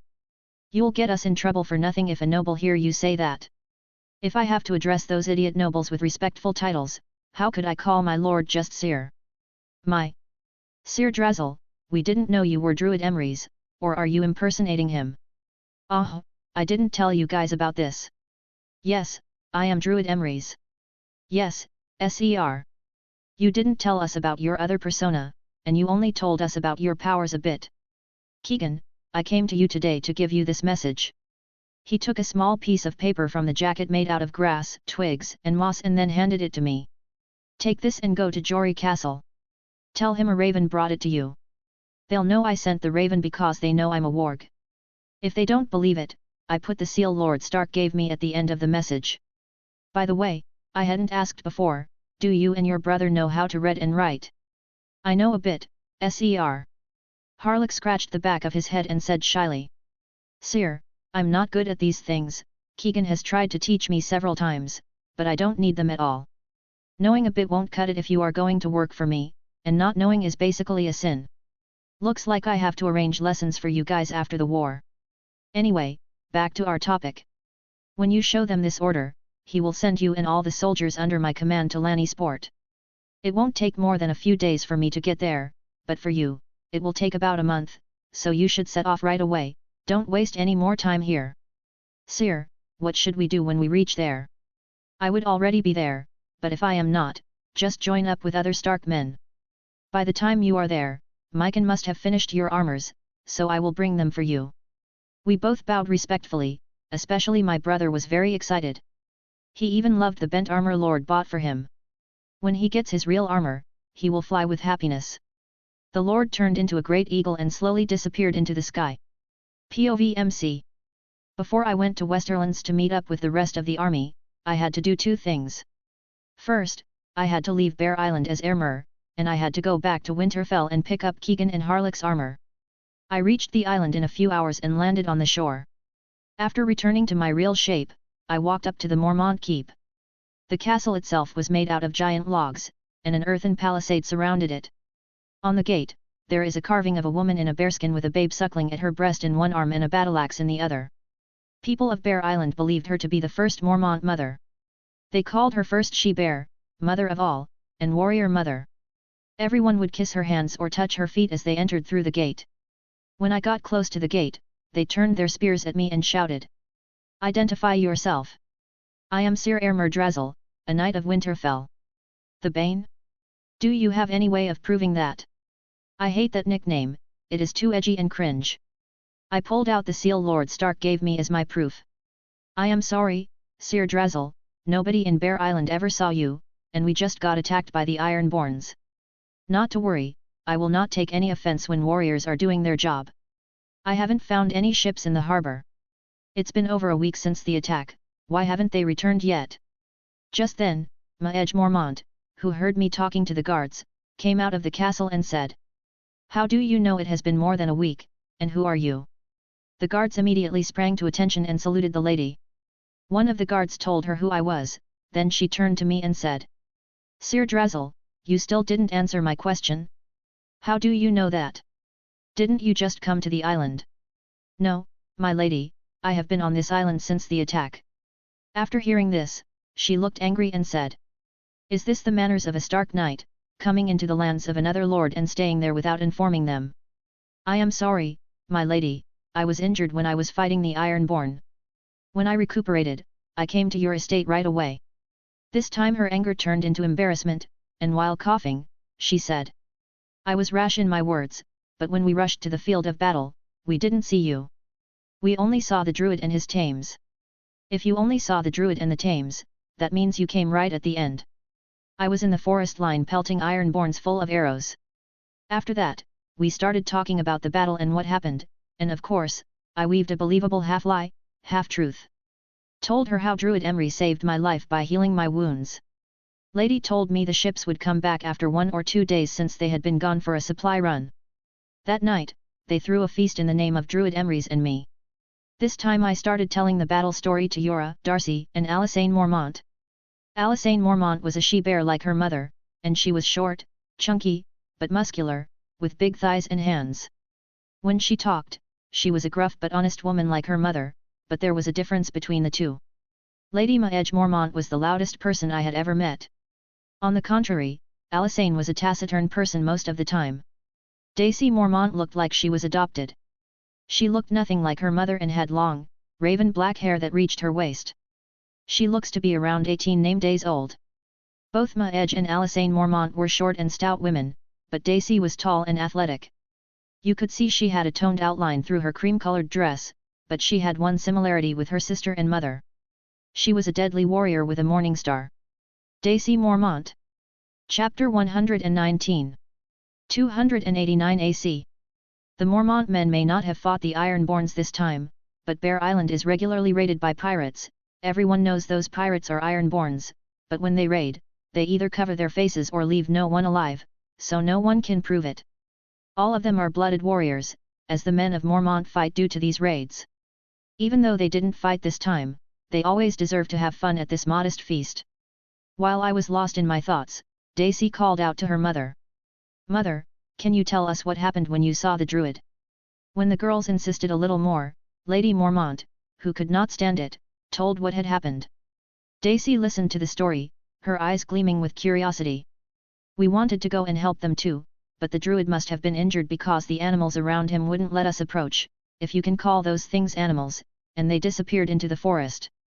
Mother, were they that big for you to say that? The Shadowcat was bigger than a horse, and with one swipe of its claws, it was able to rip a man in two. The two blackbirds looked exactly like ravens but were bigger than a golden eagle. The black bloodhound was smaller than a horse but bigger than a donkey, and lastly, an icicle snake close to 2 meters came out of the ground and coiled around him. Everyone was holding their breath, listening to what was being said. At that moment, Lady Mormont asked me. Sir Drazel, you told me you were there too. We only saw the battles ending, and you must have seen more than us. I told them when I reached there, the battle had already started, and Druid Emrys was raining down spells on them and how his familiars reaped the lives of those wet rats, and I told them I was a warg. When I reached the battle, Druid and his familiars were already fighting. Because I knew there was going to be a battle, I had come prepared. I had around 200 arrows, so I started pelting them with arrows while my familiar ripped them apart. Daisy interrupted excitedly. Sir Drazel, what is your familiar? Could we see it? I am sorry, but you can't right now because I left her with the Druid. He had to leave the island, and my Sith is the fastest animal in existence. Lord Yoram Mormont asked, confused. Sir Drazel, I do not understand what you mean. Isn't your familiar a land creature? How did the Druid use that to leave the island? That was the most magical thing I had ever seen. The Druid had cast a spell and made my familiar walk on the sea. Returning to Lady Daisy's question, Lady Mormont actually saw my familiar, but she said it belonged to the Druid. The Shadowcat belongs to me. The Druid's mount was a giant white wolf, but he lost her at this battle. I was suddenly filled with sadness, and I lifted the pitcher-size mug in front of me and drank it at once. This was the first time I was drinking alcohol in this world. It was nothing like the alcohol in my old world, it was basically piss compared to them. It was something close to a low-quality ale. It burned my throat a bit and brought me to myself. Lady Mormont asked. How did you tame something that big? She wasn't that big when I tamed her, I got her as a cub and raised her. With time she kept growing and reached that height. My other familiars are normal size, and I have no idea how she got that big. Daisy turned to her mother excitedly and said. Mother, I want to go to the Westerlands with cousin Yora too. I'm sure Druid Emrys would be there, and I want to see Sir Drazel's Shadowcat. No, you are too young for this war. Why, I am already 18 name day old, and I have proven myself as a warrior. Mother, am I a she-bear or a damsel in distress? How am I going to grow as a warrior if I do not fight? How will our warriors see me other than a little girl playing warrior when they return from the war when I haven't even stepped in? Yora put his hand on Lady Mormont's shoulder reassuringly and said. I will look after her and won't allow her to enter the melee. Lady Mormont sighed deeply and said in a stern voice. On one condition, you can go. You will obey Yora's orders to the letter, for there he will be your lord, not your cousin, and if you disobey him even once, I will lock you in Mormont Keep until you become an old hag. Okay, mother, thank you so much. I will be an exemplary warrior. We disembarked at the fishing village, and Jory Castle was waiting for us at the pier. Good to see you, Sir Drazel, we didn't hear from you for a week. Didn't you get the message I sent with Keegan? We got it, but there was no information there other than that you were injured. Don't worry, Sir Castle, it was a flesh wound, and Druid Emrys healed it. So, it is good as new. Daisy Mormont came right up to me and said excitedly. Sir Drazel, can I see your Shadowcat? I can feel her, she must be close by. Yes, she is around here, people used to be very scared when they saw her, but after a while, they got used to it, and I will never forget her first visit with Druid Emrys for the rest of my life. They were walking on water. After curing everyone, he turned into an eagle and fled away. He can cast magic, command animals and turn into one too. I had never heard of someone like him, even from the age of heroes. Jory was right about that, there was no group in this world that we could directly call druids, but there were individuals who had only a fraction of the powers that the druid had. The children of the forest were the ones who taught people all these things, so they had more magical powers but were few in number. People still talk about the Hammer of the Waters and the breaking of the arm even today. This spell was one of the pinnacle rituals a druid could use, and I hope I can use it one day. Wargs were the animal taming part of the druids. As for the skin changers, they were like wargs, but rather than control an animal, they would transform into one, and they were more of a myth because, for thousands of years, nobody saw one. Yet, I couldn't believe my eyes when I sent him off at Bear Island. Lady Daisy, I will call for her right now. Sith, you can come now. Daisy's mouth fell to the ground as she saw Sith coming slowly out of the woods of the coastline. Chapter 120. 289 AC. Daisy Mormont stepped forward, not taking her eyes off Sith. Wow! I didn't know shadow cats were this big. Yoram Mormont said. They are not, and this one is as big as a horse. Usually, they are a little bigger than a wolf. She turned to me and said. Can we get close to her? I will tell her to be docile, but she is not my slave, and she is a wild animal. If you antagonize her, she will lash out. Daisy timidly approached Sith and raised her hand to touch her. At this very moment, Sith gave a loud growl. Daisy and all the other Mormont soldiers stepped back and put their hands on their swords. I raised my hands in the air and said out loud. Okay, okay. Everyone be calm. She is playing with you. Sith, bad girl. Don't mess with them. How do you know she is playing? Can you talk with her? I can't have a talk with her, but I can communicate. For example, right now, she might look aggressive to you, but she is actually playful if I have to translate the growl before. She basically exerted her dominance over you, she declared you are lower in the hierarchy, and it is like saying you are weak, so don't mess with me. Yoram Mormont said. Sir Drazzle, how did you grow her this big? I didn't. When I found her, she was just a tiny cub, but in time she grew to this size. I think I was lucky and she is the special one. At least that is what Druid Emrys said when he examined Sith. Everyone nodded at the sound of Druid Emrys' name. I was very happy again to create the Druid Emrys persona. Whenever I come across something annoying to deal with, I will just put it on top of Druid Emrys' name. Yoram Mormont turned to Mander Flant and said. Since Sith is here, so must Druid Emrys. Yes, he was here too, but after healing all the wounded and sick a few days ago, he turned into an eagle and flew away.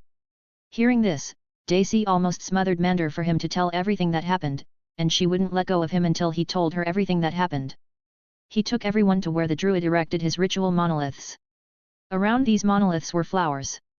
Seeing this, Ermer was slightly taken aback, but upon reflection, it made sense. When he is Druid Emrys, he always declares himself as Old God's priest, and since this small village doesn't have a weirwood tree, this place becomes the holy site for them. Daisy was like a child in a candy store. After she inspected everything possible, her attention returned to Sith. Sir Drazzle, may I ride Sith? Master, I do not mind acting like a mindless wild beast, but I am not a horse, and if she tries to sit on top of me, I will bite her ass. Can you allow it for this time? Master, if there was a fight, I would listen to every command you give, but I have my pride while there are horses, I won't allow it. If there were no horses or we had to get somewhere fast, I would have let her ride me, but for fun, I will not. She started growling again. Okay, I am not going to force you, but at least let her touch you. Daisy asked. Is she being playful again? Nah, that was an aggressive growl. I told her to let you ride, and that was her response, but you can touch her. Daisy was saddened to hear she couldn't ride her, but upon learning that at least she could touch her, she became happy again and then approached Sith slowly and timidly. Daisy at first shyly touched Sith and didn't dare touch her head, but when she saw Sith did nothing, Daisy slowly approached her head and finally gathered her courage and touched under Sith's chin when she started to scratch under Sith's chin. A purr escaped her mouth, and Sith started sniffing the air, then she sniffed her. Master, this human smells different. What do you mean? She doesn't smell like other humans. When I heard that, I used authenticate on her. She had 9 speed and 8 strengths, but the third stat was the most shocking part. She had 45 mana. I got close to her and touched her shoulder. She was so engrossed in petting Sith that she had a little jump scare. My lady, you will have more time to pet Sith later. Let's go inside and meet up with other lords and knights. When I touched her shoulder, I used my mana to inspect her body, but her magic didn't have the same properties as wargs. She was something different, but I had no idea what she was. One thing I was sure of was that she was special. After a few days spent with Mormonts trying to figure out what Daisy was, it was unsuccessful. They left for Westerlands to join the northern forces, and I left for Winterfell to get my men's new armor. Mycon did a good job with the armor, especially Harlech's armor was an excellent full-plate armor. Keegan preferred lighter armor, so his armor was a combination of leather and scale mail armor, and his armor had guitar-like blades mounted at its gauntlets. After loading all of the armor sacks on top of Sith's saddle, we're on our way to the Westerlands. When I summoned Sith for battle on Bear Island, I encountered something I did not expect. Sith was summoned along with the saddle. Seeing this, I learned that they could bring with them the inanimate objects they touch, but I had to do a few experiments to find out the limit of this, and as a result, I found out they could bring 10% of their own weight with them. Since Sith was about 600 kilograms, she could bring 60 kilograms with her. Thanks to this, when Sith's 1 hour running time was up, I would turn into an eagle and continue on my way while she was resting, and when she rested, I would summon her again and ride her. With this method, the journey took much shorter than usual, but constantly summoning Sith and using buffs on both of us quickly drained my mana. Normally it would last 2 weeks with the Sith, and now it had been reduced to 8 days. It took more than 2 months for Lord Stark's army to reach Lannisport, and they should have gotten there only a few days ago. It would take 2 weeks for my men to get there, and I was to arrive in Lannisport on the morrow. Thanks for listening.